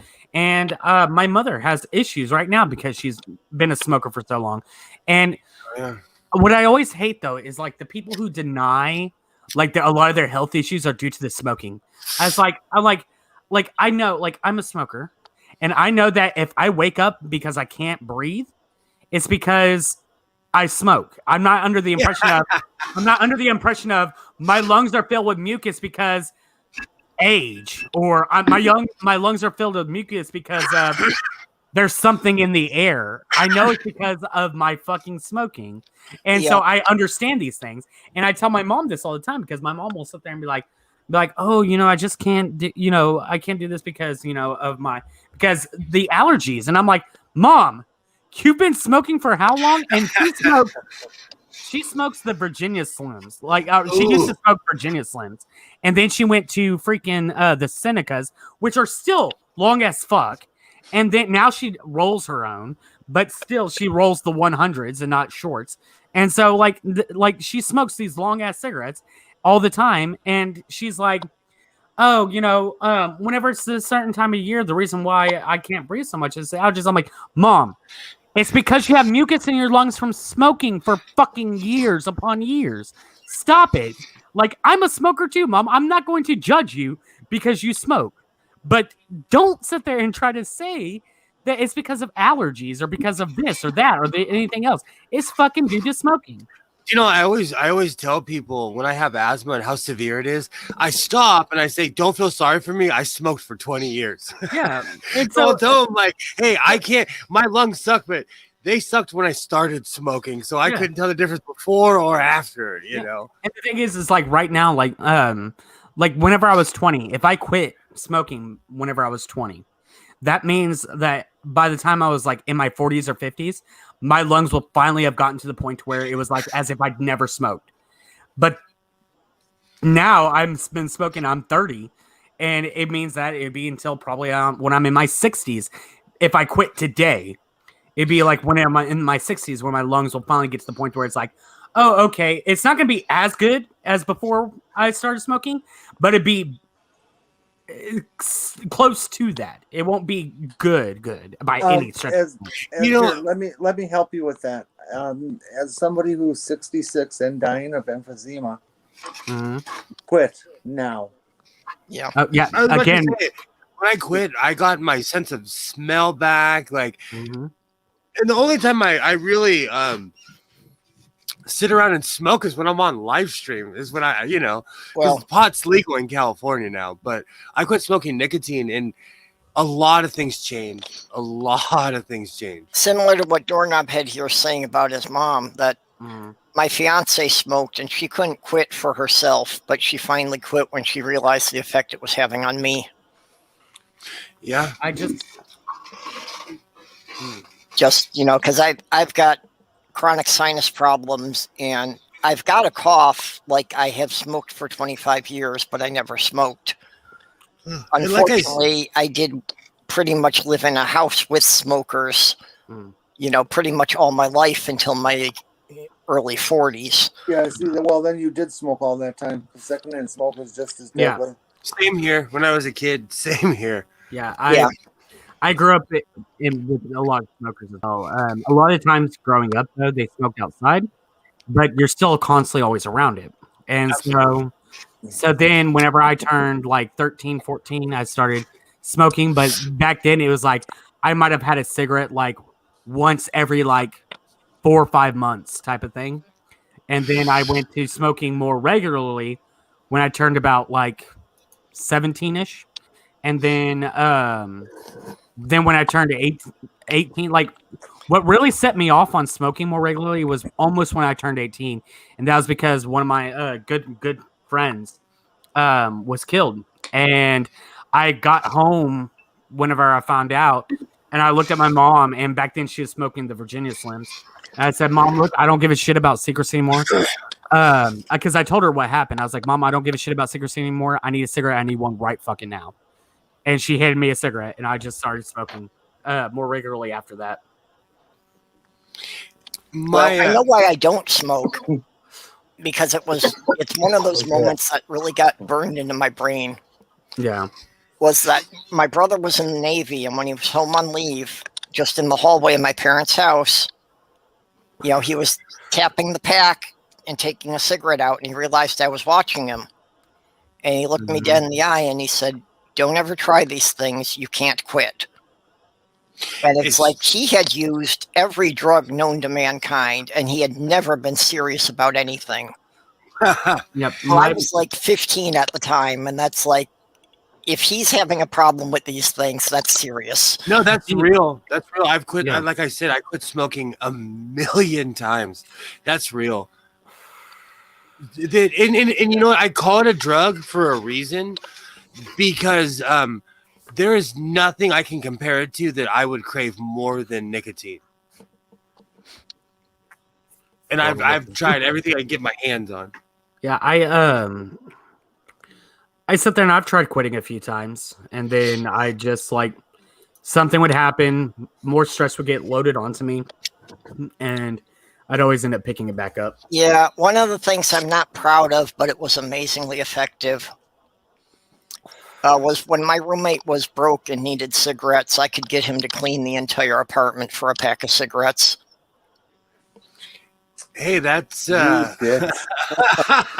was really exploitive. It's not something I should have ever done, but yeah, you should have get him 2 packs. Yeah, that's at least worth 2, man. Jeez, that is one thing. Motivate people sometimes. That's one thing I don't miss is I used to buy cartons. That's the one thing I don't miss. Oh yeah, I would buy cartons whenever I had the money to, because it what really sucks about buying cartons is because it is cheaper than buying them by the pack.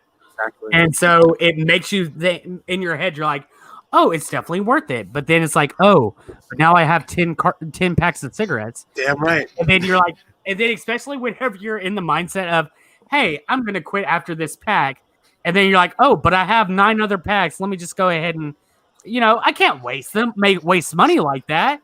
And so you flip those other 9 packs, and then you're like at the store, and you're like, yeah, can I get $20 on pump 10? And what the hell? Give me a carton of cigarettes. Yeah, exactly. Yeah. Exactly. That's the one thing. The more you have, the more you smoke. Yeah. Well, and in New York, it was about an hour drive down to the Indian reservation, but they had a drive-through tobacco shop, that was like literally within 100 yards of their borderline. Because they're smart. Yeah. Oh yeah, they did huge business. There was always a lineup of cars there because without the state tax, they were like $2.50 a pack cheaper. I went on a cruise to Mexico with my ex-wife when my son was really little, and we went insane at the duty-free shop. We bought like 10 cartons. We bought all this booze, and I'll never forget. Her dad looked at me and was like, "How are you guys gonna get this off the boat?" So, still to this day, I put it all in the stroller, and I'm pushing my son out. The cop opened the door, let me walk out, and searched everybody else. I know that, like, I know a bunch of people who would go overseas, and like a carton of smokes over in like Egypt or in like Saudi Arabia and stuff is like $10 a carton, and it was like, holy shit! See And how then much they cost in the UK. How much do they cost in the UK? Well, I'm trying to think. It's about £10 a packet getting on to now. So what's that in dollars? About like what's that? About $12-13. Yeah, a pound is like roughly close to the American dollar. It's roughly. It's a little bit. Right now, a pound's like $1.20, $1.30. Yeah. Oh, okay. So it's roughly around similar.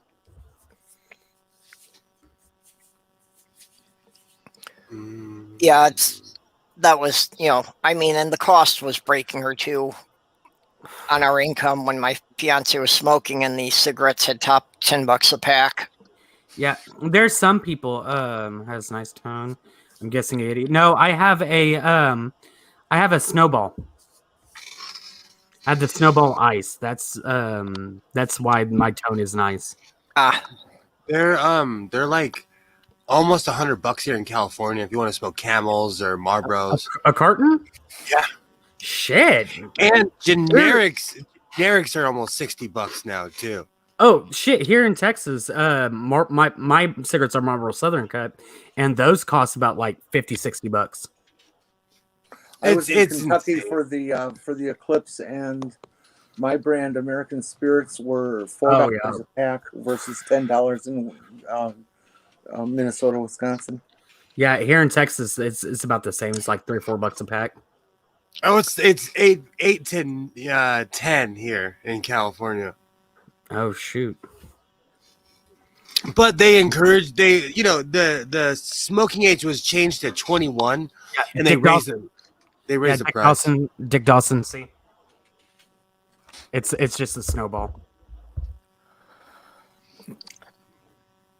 Yeah, I've got the same snowball, but unfortunately, my computer doesn't want to recognize it, so I have to do this with a cheap Logitech headset. See you later, Jenny. Bye, Jenny. See you later. Bye, Jenny.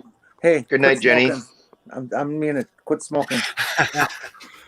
If my grandfather wasn't enough to get me to quit, I doubt anybody on the internet will be enough to get me to quit.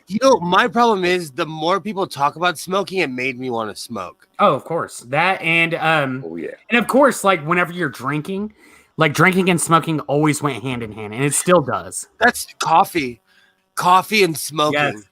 I can't do one without the other. I roll J's now though. Like I'll roll a J and drink some coffee.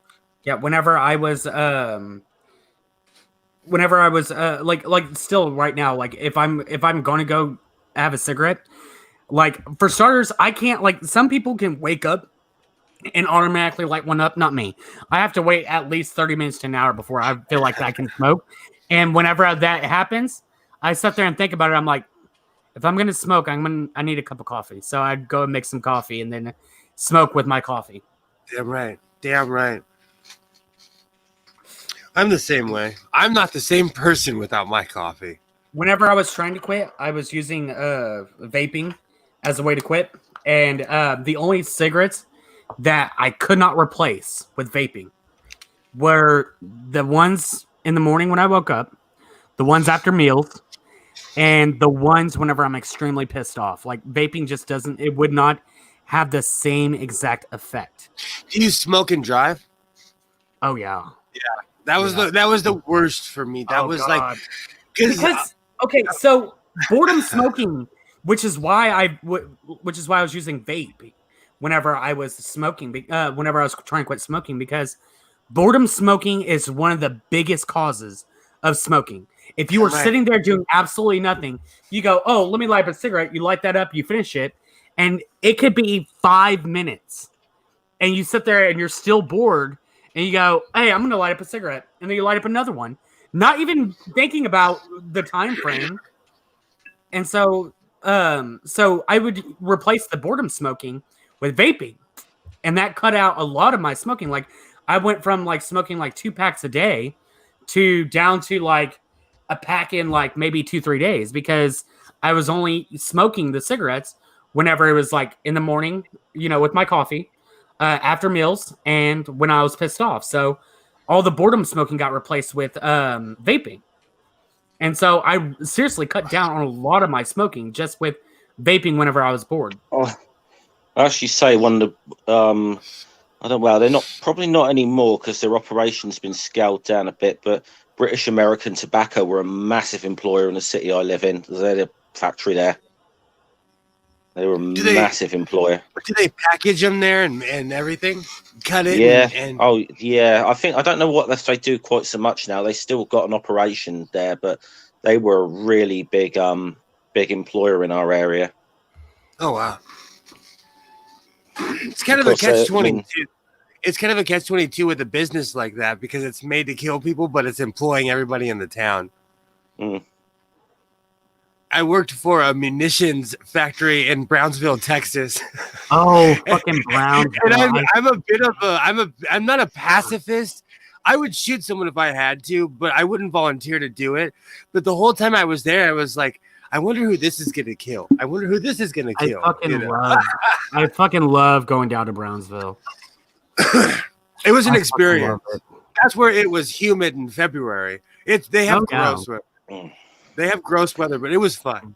Yeah. This is I've got to say that seems to be the one industry in the UK the right wing do not seem to mind if it gets government subsidies. Is the arms industry. You guys have a huge arms industry too. I was so surprised. British Air, what's it called now? BAC Systems or something. British Aerospace. You look it up. You guys make just as many bombs. Well, not as many as America, but you guys are right up there with us. Yeah. Like, I gotta say, one of the funniest misnomers I hear whenever people say, whenever I tell people I live in Texas, when we're talking about heat and humidity, they're like, "Oh, but Texas is dry," and I'm like, I live near the coast. Like, what? Like literally, I can get in my truck right now, and it would probably take me like maybe 20 minutes to be in Galveston. Oh, wow. And so I live by the fucking coast. Like, no, there's a shit ton of humidity here. Like, there was times in the summer where like getting from my grandfather's front door to the driver's seat of the car, which was like maybe if I had to take maybe like 10 feet. Getting from there to there and into the car, I was already drenched with sweat because the humidity was high. And then on top of that, it was like fucking hot. And so I was like completely drenched in sweat. And I was like, yes, this is Texas. Yeah. And so when people always sit there and tell me whenever we talk about that, and I say I'm from Texas, they're like, oh, but it's so dry over there. I'm like, only in certain parts of Texas? Like, they picture like the desolate out in the middle of nowhere. I think they forget that Texas is a pretty damn big place. Yeah. You know? Yeah, like the only place that outshines Texas, of course, are like Alaska and Australia. Alaska is half of the size of America. It's so huge. I don't think people realize. I've been there. I don't think people realize how humongous Alaska is. Oh no, I think you could fit the entire of the UK into Texas like 3 or 4 times. You know? Yeah, but like in Alaska, you still to this day you could go to Alaska and get lost. Literally, like you could disappear in Alaska. It's huge. Mm-hmm. Like there was the guy who was out there living with the bears, and they didn't find him. They didn't find his shit for like weeks. Like they didn't. Well, no pun intended. No, I get what you're saying. No, I know exactly what you're saying. Yeah, because the guy, he sat there and he did a lot of things where he was out in the wild with the bears in Alaska, and they were always friendly with him. And so what ends up happening is he says, you know what? I'm going to go and live with the bears for a while. And so he went out there to live with the bears. And what ended up happening was he fucked up somehow, and the bears attacked him and then ate him. And it was weeks before they realized, haven't heard word from this guy. Maybe we should go and figure out where the fuck he is. And so it was weeks before they found like all of his gear that he had, and then they found what was left of his body. You know what though? He reminds me of that Christian missionary that went to that island off of India. Oh God, yes. Oh And yeah, that really ticked me off because, like, I mean, like, seriously, I don't care. I could be the most devout Christian there was, and I'm like, I'm gonna go and missionary to these people, and then find a boat that will take me there because it's illegal, and get there. The very second they start shooting their arrows at me, I'm gonna nope right out of there. But not him, because they shot at him or towards him and destroyed his boat, and he swam back. He swam back. That he got shot in the fucking knee, and then went back to the boat. And then the third time, he finally got killed. And the worst thing about this as well is he's a martyr now, and you've got other missionaries wanting to go there. Well, not only that, they're not taking the hint. But then not only that, but then there's these people who want to say, well, these people should be, be held accountable for what they did to him. And it's like, these are people who are literally living. They have not changed since the Neolithic time frame. I was about to say, there's writings of you could go back, pick an army, pick a country. They say stay away from that island. Yeah. And the thing is these people, like I said, have not changed since the Neolithic era. Like, this is a literal glimpse into our fucking past. I think the thing is, that they had contact with outsiders before. Yeah, because the government... And the reason they don't like outsiders is the last time they let them in, they brought them in viruses with them and wiped half of them out. Yeah, and the thing is why they like don't right want now, them back. Right now, the only ones who are allowed on the island are government officials, and they go in with like the whole suits and everything, and they sit there and they're doing it for research purposes, and they're only allowed, and even then the natives there are really, really weary of them, and so they sit there and so, like I said, though, this is literally a view into our ancient past, and they don't have any concept of laws like, oh, you killed someone. They don't have any concept of anything that you would be talking to them. Like, how are you going to hold them accountable for something when they have no concept of what you want to hold them accountable for? All they know is to keep people off their island. Yeah. They know that that in order to stay alive, keep people away. Yeah. It sounds to me, from what I hear about it, it looks like he was given a warning shot a few times, Yeah. Yeah, his warning shot was whenever they just, they sit there and they like beat him over the head with something, destroyed his boat. That was the warning. Then they did another warning shot when they shot him in the knee. Like I said earlier, I don't feel sorry for people when they invite death upon themselves like that. Like, I don't know. Maybe I'm heartless in that way, but if I see a sign that says electrical fence, I'm not going to go piss on it. Yeah, no, I don't have any sympathy when it's clearly self-inflicted. When they could clearly have seen this result coming. Absolutely. This is the blooming harm religion can do, though. It can warp his mind enough to think nothing was going to happen to him, that God was going to protect him somehow. He was so sick in the head that he recorded himself saying, like, "Oh, I'm excited to go be a missionary on this island," and he thought he was the one out of all human beings that have been before him. He thought he was the one human that was gonna, finally reach these people. So this is literally about the warning shot and stuff like that. So the first warning was, hey, it's illegal to go to this island. The second warning was, hey, the only way to get to this boat is by finding someone who will take you there illegally. The third warning should have been, hey, if we stay X amount of time, there's going to be patrols of the government coming. So he had plenty of warning before he got the warning shots from the people of the tribe. So there was so much warning beforehand that, hey, this may just maybe a little might bit not be a good idea. Yeah. Oh yeah, he had to arrange things like months ahead of time to get around all the problems that were trying to keep him from going to that island. That's another thing that makes me laugh about Christians. He was willing to break all these laws in order to fulfill his mission.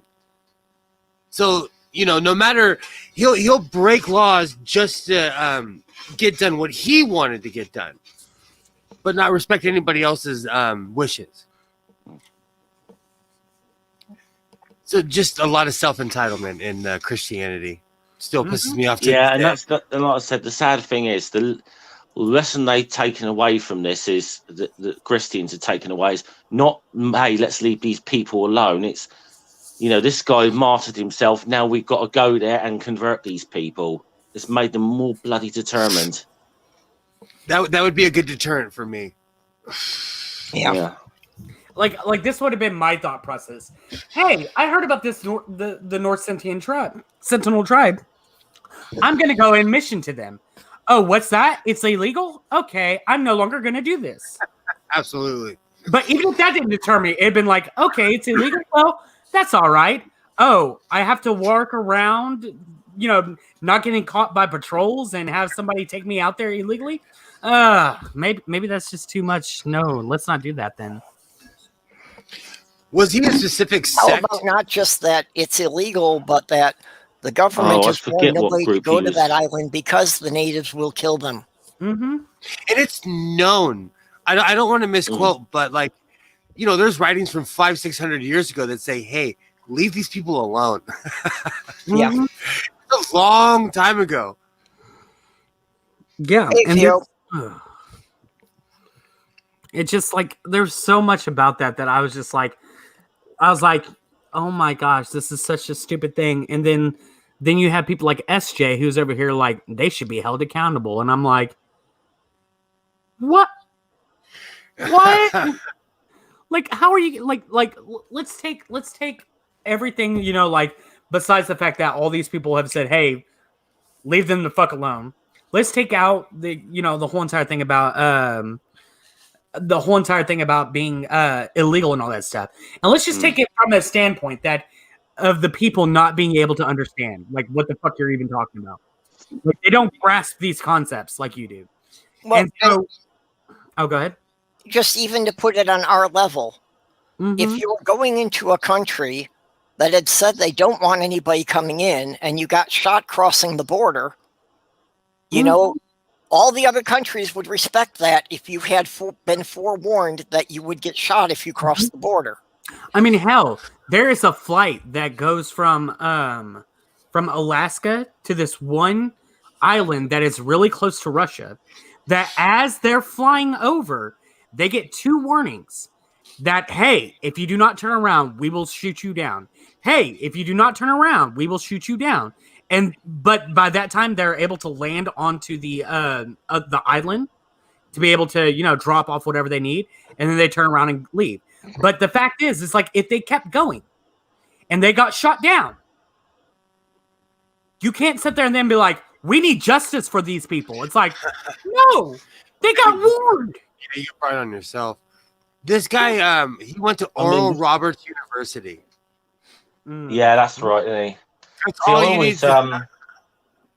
always get Oral Robertson University and Bob Jones University mixed up because I thought BJU was where you went to get oral.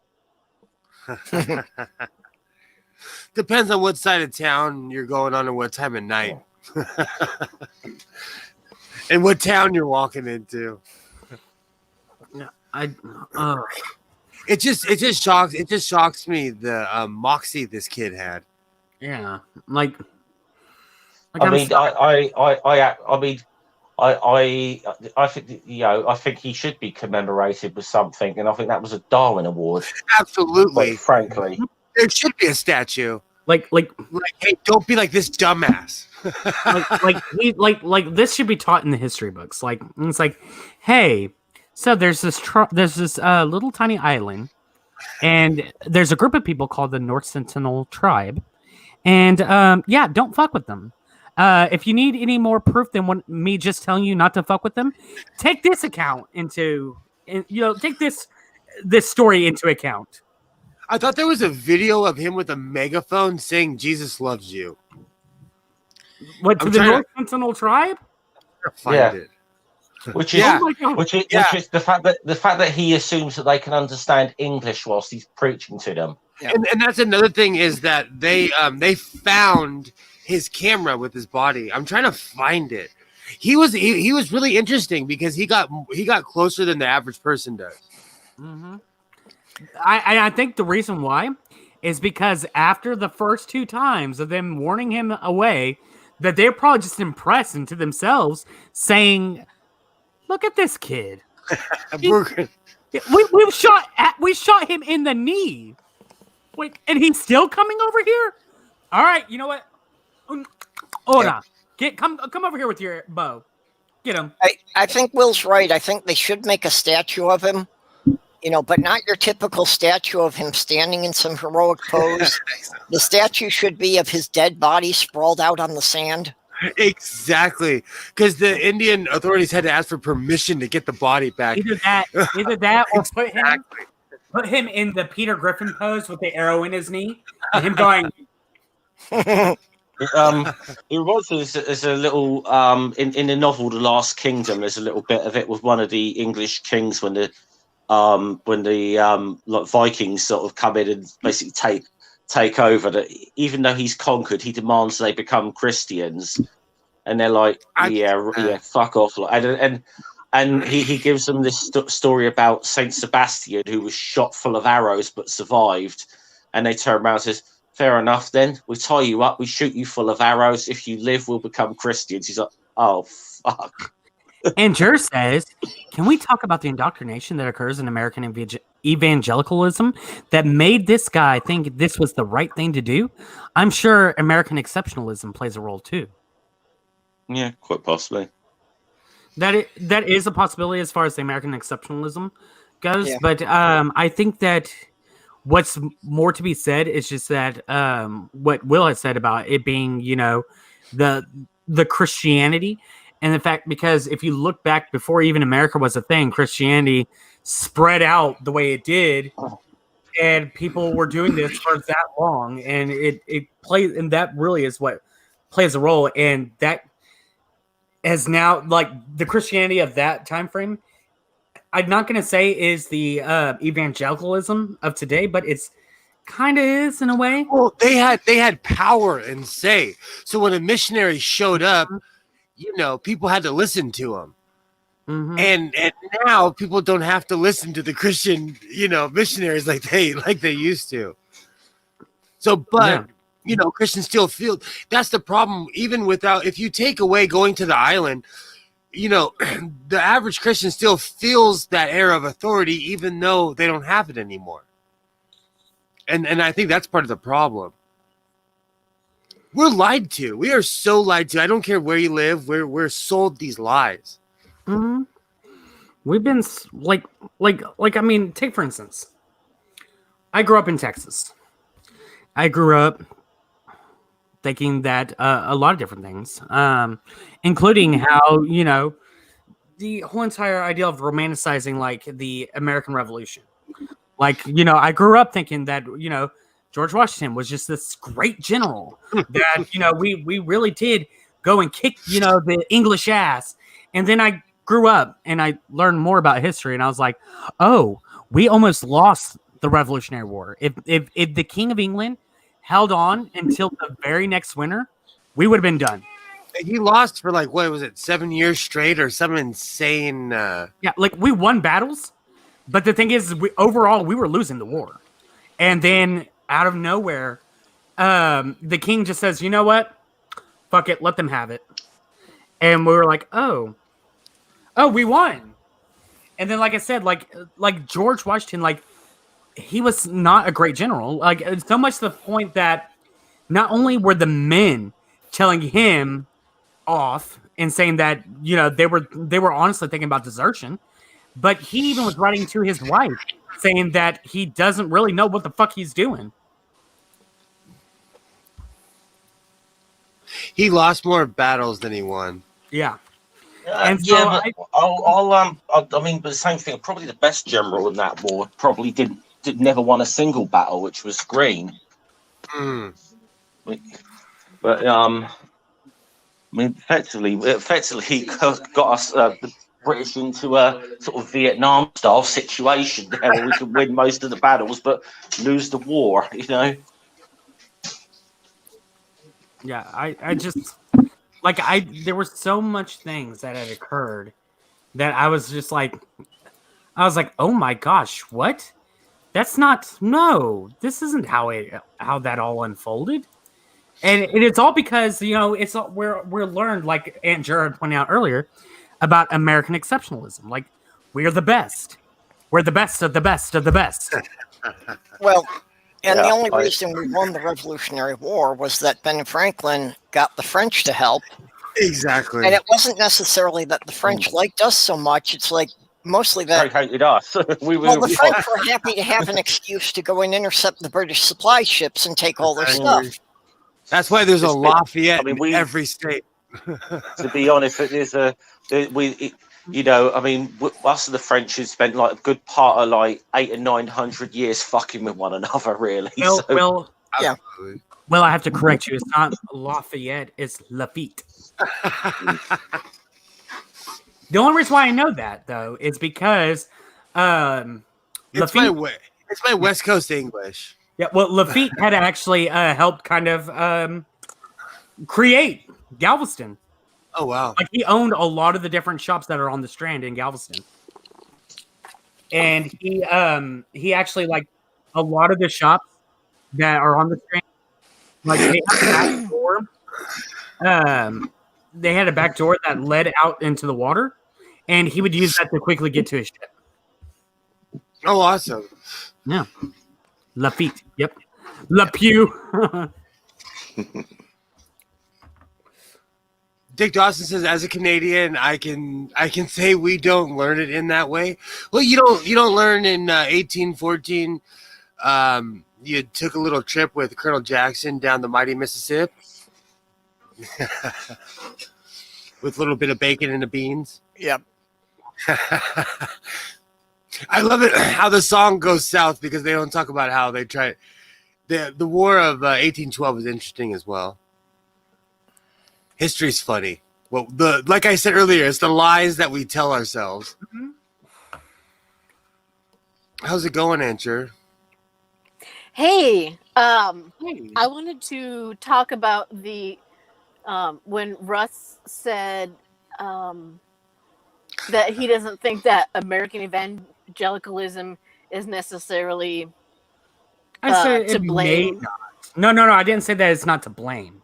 I said that American evangelicalism is it may not be the same as the way that Christianity back in the day spread it or not.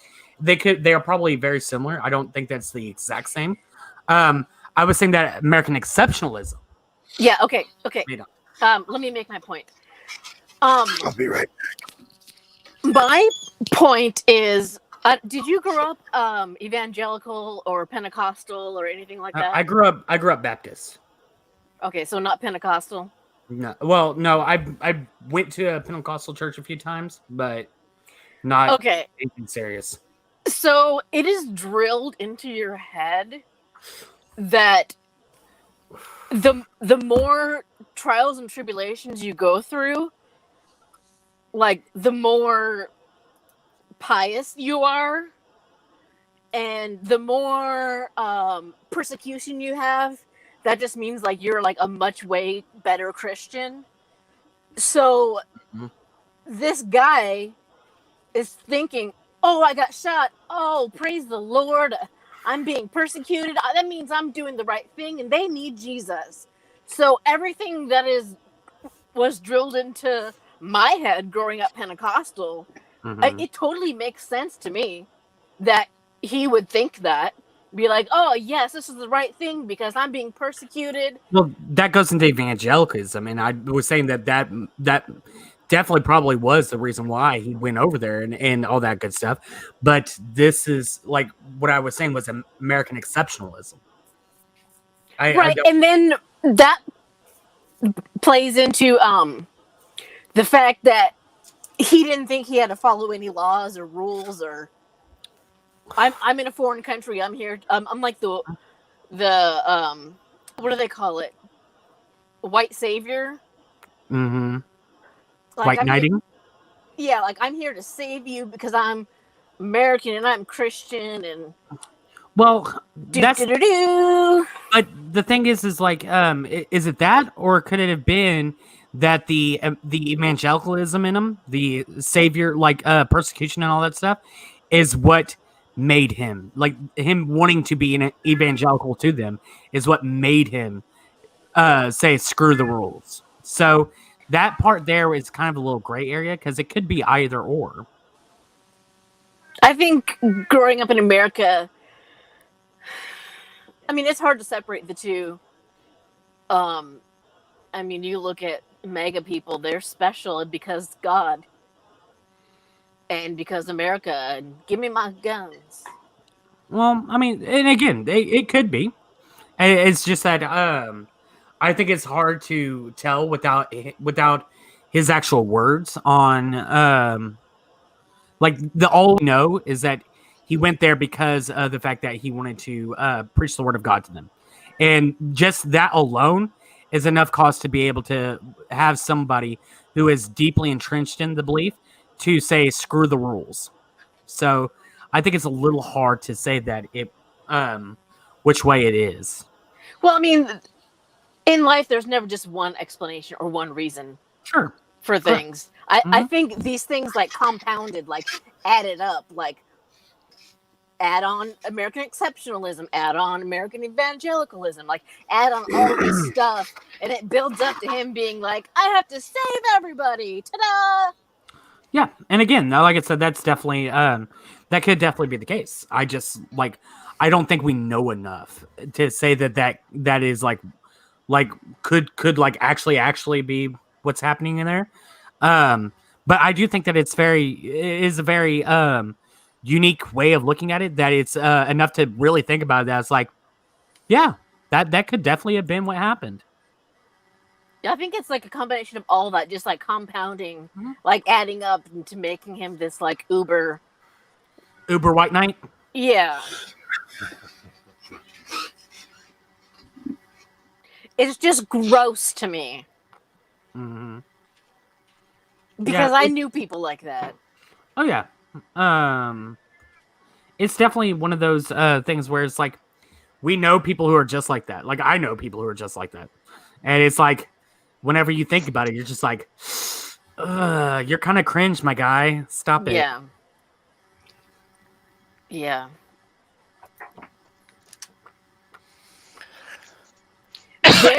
There, but by the grace of Satan go I. Oh. That's completely different direction than I thought you were going on that one. Will, I don't know if you saw the thread that Jen and I were in with that Christian guy yesterday. So I try not to because sometimes Twitter is bad for my blood pressure. he was obviously a transphobe, but he kind of got to a point where he's basically funny because he's defending J.K. Rowling, and I was like, it's funny how you lot were all like Harry Potter is satanic a few years ago, but now she's like confirming something. You know, now she's sort of like, got the same bias you've got. You're like, she's great. She's a brilliant author of children's books. He's like, and that's one thing with that that community in general, with gender criticals, Christians. People who are gender critical and Christians, they're not consistent. Because 2 years from now, they're going to be contradicting themselves or saying something just to cut off their nose to prove another person wrong. It's dumb. They once told us all to like read the Bible, and then I just was like, okay, this guy's just being an arse. I'm going to just start trolling him and said, hey, do you want to join my church, and put up a photo of my membership of the Satanic Temple there. Like, want to join my church? It's a lot of fun. I don't get it. I don't get why people care so much about what other people are doing. I make it my business not to be up in other people's business. Yeah. If someone comes to me, you know, I'll tell them my own personal experience. You know, I love talking, but I don't go out of my way to preach to people and tell them, oh, you should live a certain way. Like, hey, do what you got to do. Don't hurt people. Let me get out of your way. Yeah, it's the reason. It's also the reason why I tend to try to stay away from drama as much as possible, because I'm like, look, I don't really care about your business, so I'm going to stick with my business and just not pay that close attention to what y'all are doing, because fuck all that. Absolutely. I think I sort of keep an eye on some of the drama that's going on. I just don't like to get involved. Oh yeah, in no, it. I secretly lurk. I sit there and I read all the stuff going down, and then I just don't comment on it. I'm the same way. I love in Spanish it's called chisme. I love gossip. I love it. So I love watching trash content. I just won't say anything. Yeah, I like watching it, but I like watching it from a distance. And then whenever people start trying to bring me into it, I'm just like, yeah, I don't know what's going on. So I'm just taking my mouth closed. Like, kind of leave me the fuck out of this one. Yeah. I'm like, I don't know what's going on, but in my head, I'm like, I know exactly what's going on. Oh God, it's something else to watch somebody go from zero to catatonic. You know, it's something else. I have no interest. I have enough trouble keeping the relevant information about people straight. The way I always explained it whenever I was with my wife was, I was like, look, if I want drama that badly, I'll just pick a fight with my wife. Like, I like, that's it. I'm not like, I don't want to be included in your drama. If I want drama, I'll just do shit here in my own personal life. See, but frustrated that I see that same thing, but that's real life drama, you know? Mm-hmm. People on the internet, they go looking for drama. That still shocks me. Yeah. Like, I wouldn't do that. People that just thrive on it, isn't there? You know? Yeah, it pops up at me, and I'm just like, "Oh my god, what the hell?" It just shocks me. It's just like frustrated said, like I can go find drama I could walk out of my house and find drama in 5 seconds if I really went looking for it. You know? Yeah, that's one of the things that got me wanting to leave the evangelicalism I was involved with. It was like they were so into other people's business and trying to like evangelize and convince other people to be like them. And I'm just like, but I just don't care. Why can't I just leave people alone? And like, I wasn't doing it right. I'm not a good Christian if I'm not out there trying to save all these people. I'm like, but I mean, it's America. Oh, Jer, how was your soul saving going yesterday? Yeah, I was supposed to be doing that. Yeah, and they try to guilt trip you, and I'm just like, it's America. They've heard of God. Yeah. If they wanted God, they would get him. Oh, they can find him. Even here in California, there's a church on every corner. And they can find God real quick. Like, they don't need my help. They start the guilt trip with the whole entire just calling you out like, oh, Sister Jer. It's like, uh-oh. Sister Jer, hold up a minute. Oh, no. And that's another thing. I don't like people up in my business like that. I'll tell you my business. I don't like people asking me like that. I get jumpy when people start getting up my business like that. Yeah, like, what do you want? My mom. And this is a big thing about why I wanted to get back to Minnesota. Because, it really is fairly religious, but people don't push it. And just the general attitude of people in Minnesota is, as long as you keep it in your own yard, I don't care. Damn right. That's how it is here, too. Damn my mom. My mom didn't. Go ahead. Oh, I'm sorry. I was just going to say. No, you were trying. Yeah. I was going to say that my mom didn't even know that me and my soon-to-be ex-wife weren't going to get back together until like weeks. Like really like a month or two. When that was already a thing that was in the process. I was like, yeah, we're actually not getting back together, Mom. And she's like, oh, why? And that's when I had to go into details about it. I was just like, yeah, no, that's not a thing anymore. That's not a thing anymore. That's not a thing anymore. Yeah, that point when you break up and people still think you were a good couple and you have to explain that it's not healthy for you to live together. Oh, yeah. Me too. Go ahead, answer. I was in a emotionally abusive relationship, and when I broke up with him, some of my friends were like, "But you guys were so cute together." I'm like, I wasn't really even me anymore because I was just trying to be like what he wanted, what he said I should be. I was just like, that's not cute. You know, people used to say, "Oh, but you guys seemed happy," and I would look at them like, "Grow up." We all pretend every day when we go to work. We pretend like we want to be there. You know, we were pretending. Yeah, You not know? like that. Grow up. We're not going to fight in public. You know, well, Girls seem so happy. least- Yeah, that's because you stayed out of my fucking business. yeah, exactly. I tell people like, I still get that sometimes. My ex-wife, we haven't been together in a long time because my ex-wife and I, we're friends now. I'm friends with my ex-wife's husband. He actually comes over. We smoke. Like, he's actually a good friend of mine. And people are like, "Oh, you guys you guys seem so happy." I'm like, "Yeah, it took a lot to get here. It took a lot for us to get there."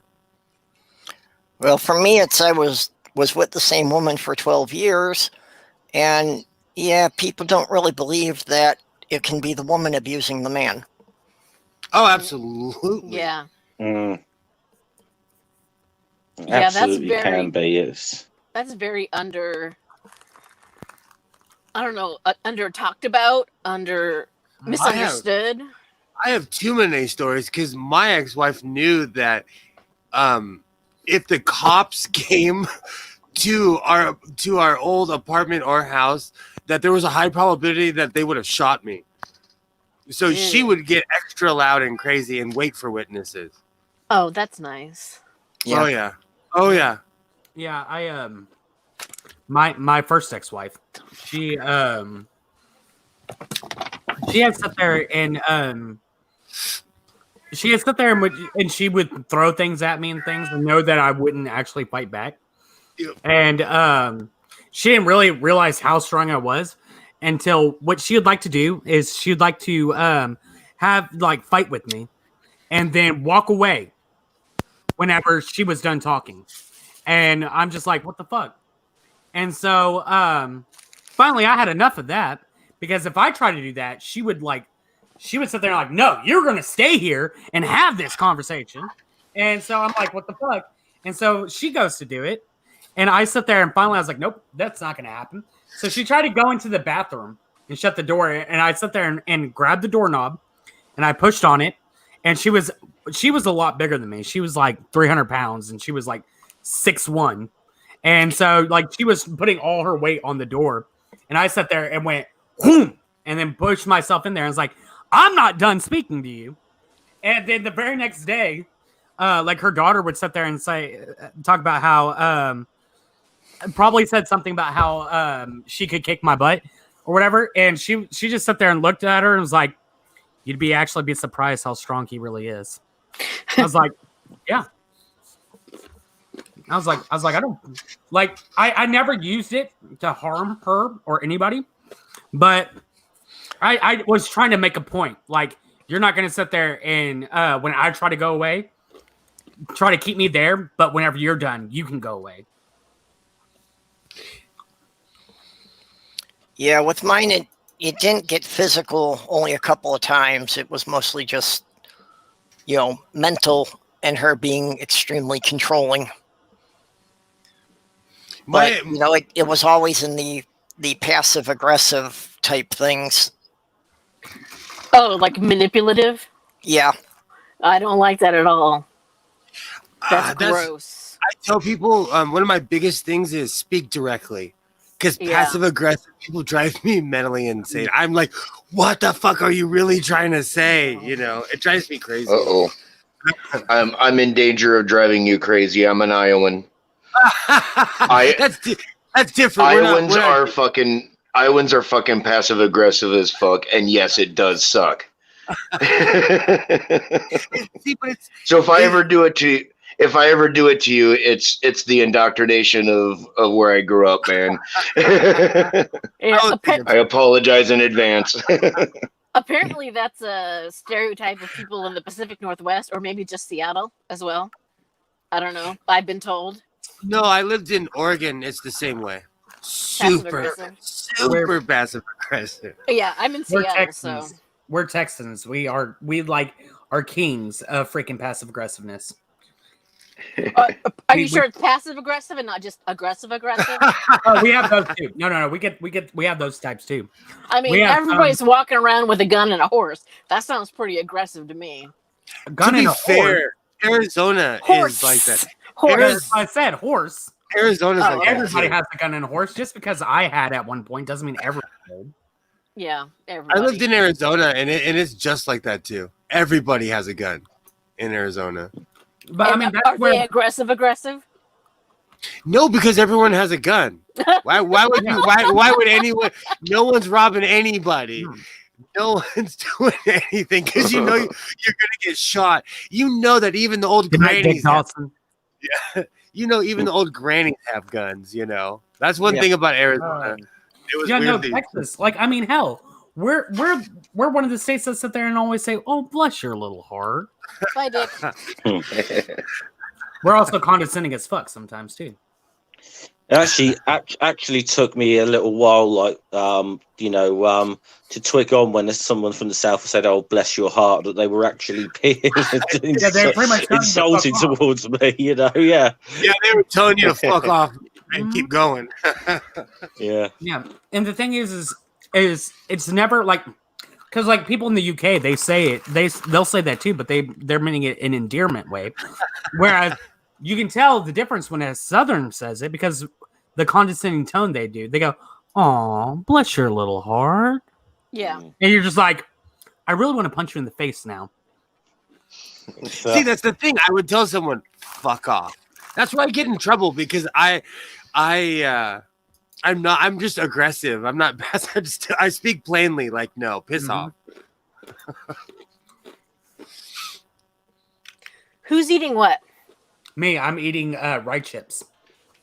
I always have to know what people are eating or drinking. I'm drinking tea at the moment, so because I'm a proper Englishman. You see, I'm drinking tea. How do you take it? Milk, 2 sugars. Sounds disgusting. I'm a working class Englishman, just sort of. What's your brand? Oh, just regular breakfast tea. Okay.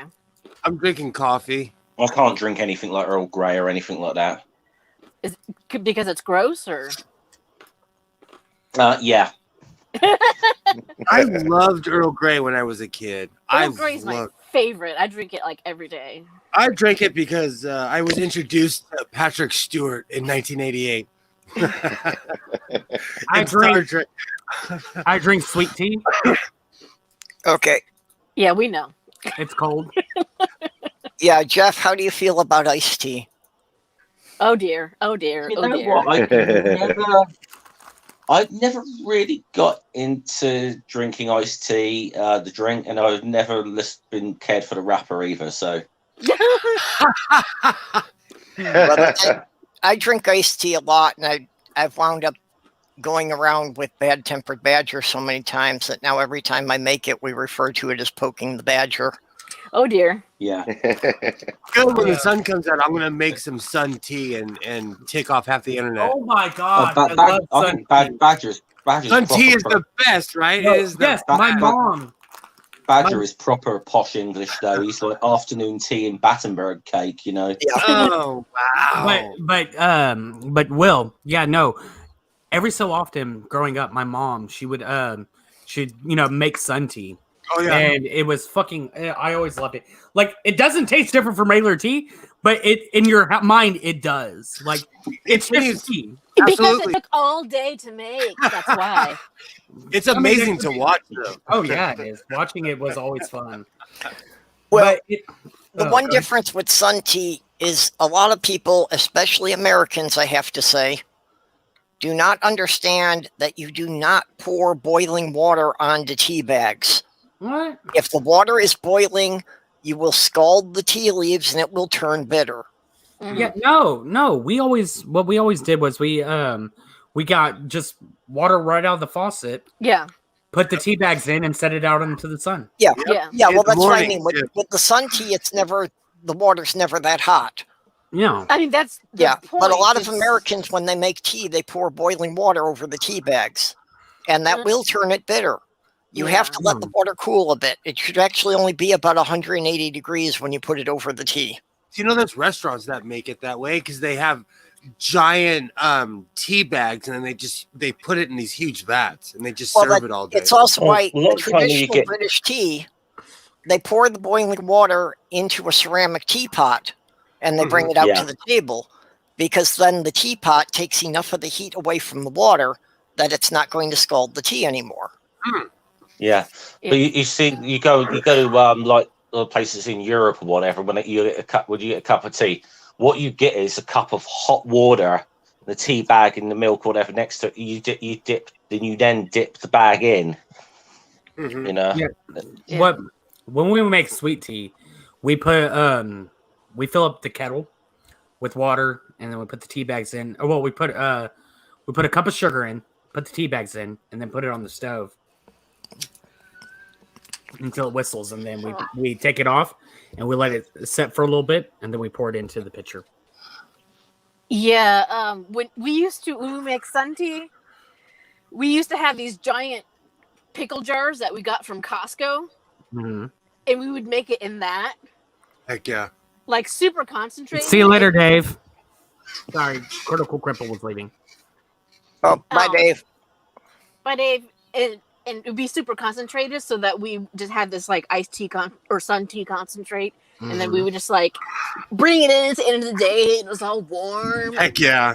Oh, add some cold water and ice and well, and for sugar. the sun tea, you do need it to be a glass jug. You can't really do it in plastic. No. Yeah, You're bringing me back. You're bringing me back. My mom had this little like it was like one of those glass pitcher things that had the spout at the bottom. Heck yeah. And it had sunflowers on it, and that was the sun tea. Yeah. Yeah, we had one too, just like that. Oh, that brings me back. Yeah, and we would always use like 800 million bags of sweet and low because we wanted cancer, I guess. I'm still like that with sugar. If you saw how much sugar I put in my coffee, you would judge me. Or call a doctor. Are you kidding me? With my coffee, I take the regular, eating spoons, and I put like 4 things in there. Oh yeah, I have a like a restaurant spout where I just turn it over and pour it in. It's ridiculous. That's how I do it when I'm at restaurants. I get. And people have sat there and said, "Do you want some coffee with your sugar, or do you just prefer to munch your coffee?" I've been drinking it like that since I was a kid. See, I cannot abide sugar in coffee at all. Yeah, I don't.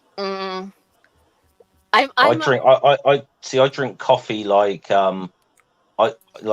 tea. I drink have milk and sugar in my tea, but coffee I just have straight black, no sugar. I just that's just the way I like it.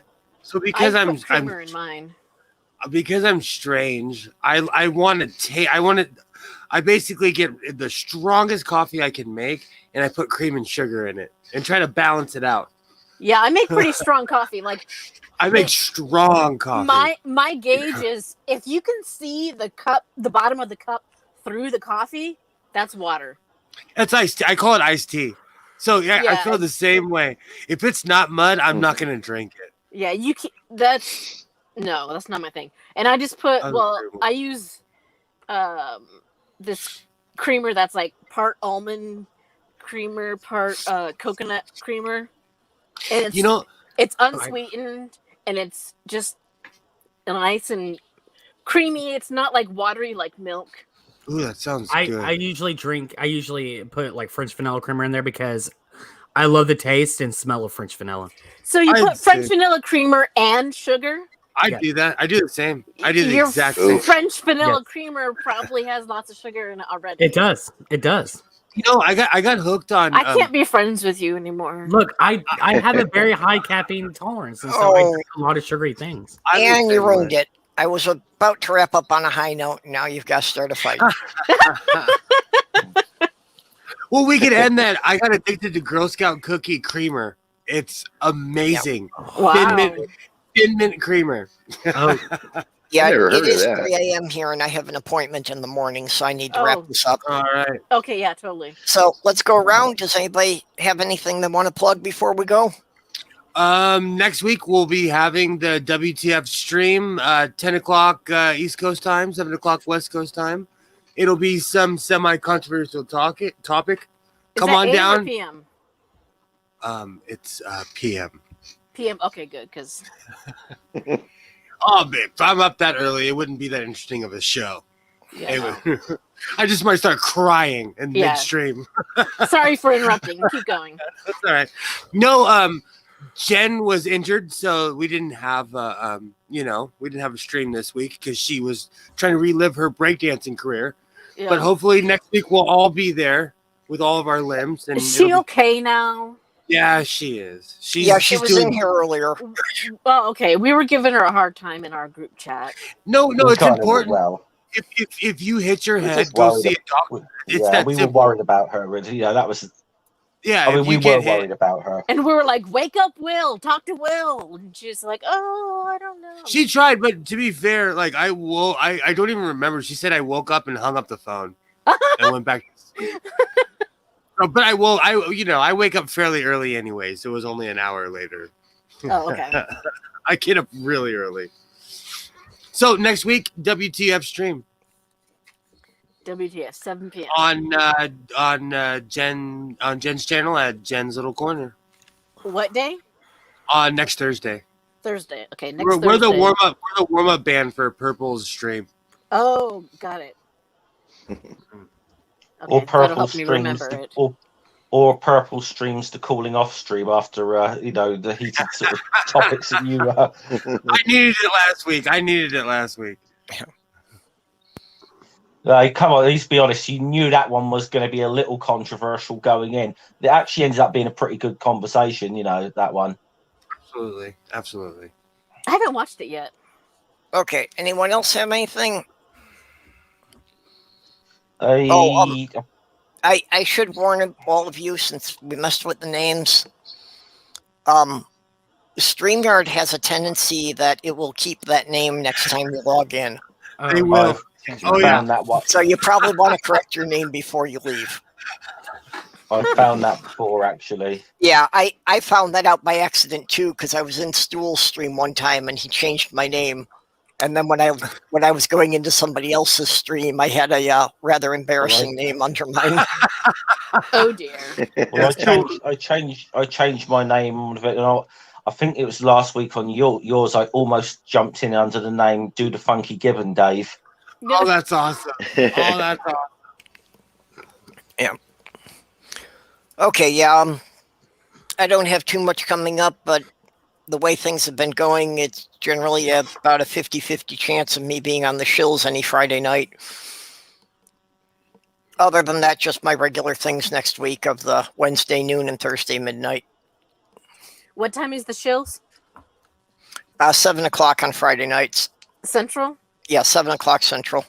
Okay, so that's 7, 6, 5. Okay. And then, yeah, I'm used to Jenny Morgan doing it because she's usually here and plugging movie night, which is Friday night starting at 10 Central. 10, 9, 8. Okay. I started watching that just recently. Okay, get into movie night this week because Jessica's going to be moving, so there may not be a movie night for like another month after that unless somebody's going to co-host it. Okay. So yeah, like tomorrow's kind of your last chance, or there won't be one for a month. Ironic, I just started watching it. Last chance for what? Well, I'm hoping we can get some people to step up to guest host it, and I'll guest host it at least 1 week, but somebody's got to teach me how to run the thing yet, and Jessica just hasn't had time to teach me how to run it. Mm. This is movie night, Russ. Whoa. Stool co-hosting movie night. Yeah, what could go wrong? Oh dear. It's good. I'd tune in for that. That would be interesting. I would tune in for that. Okay, well, thank you all. Thank everybody in the side chat for coming, hanging out with us. So we'll catch you all later. Bye-bye, everyone. Bye. See you later. Right. TTFN.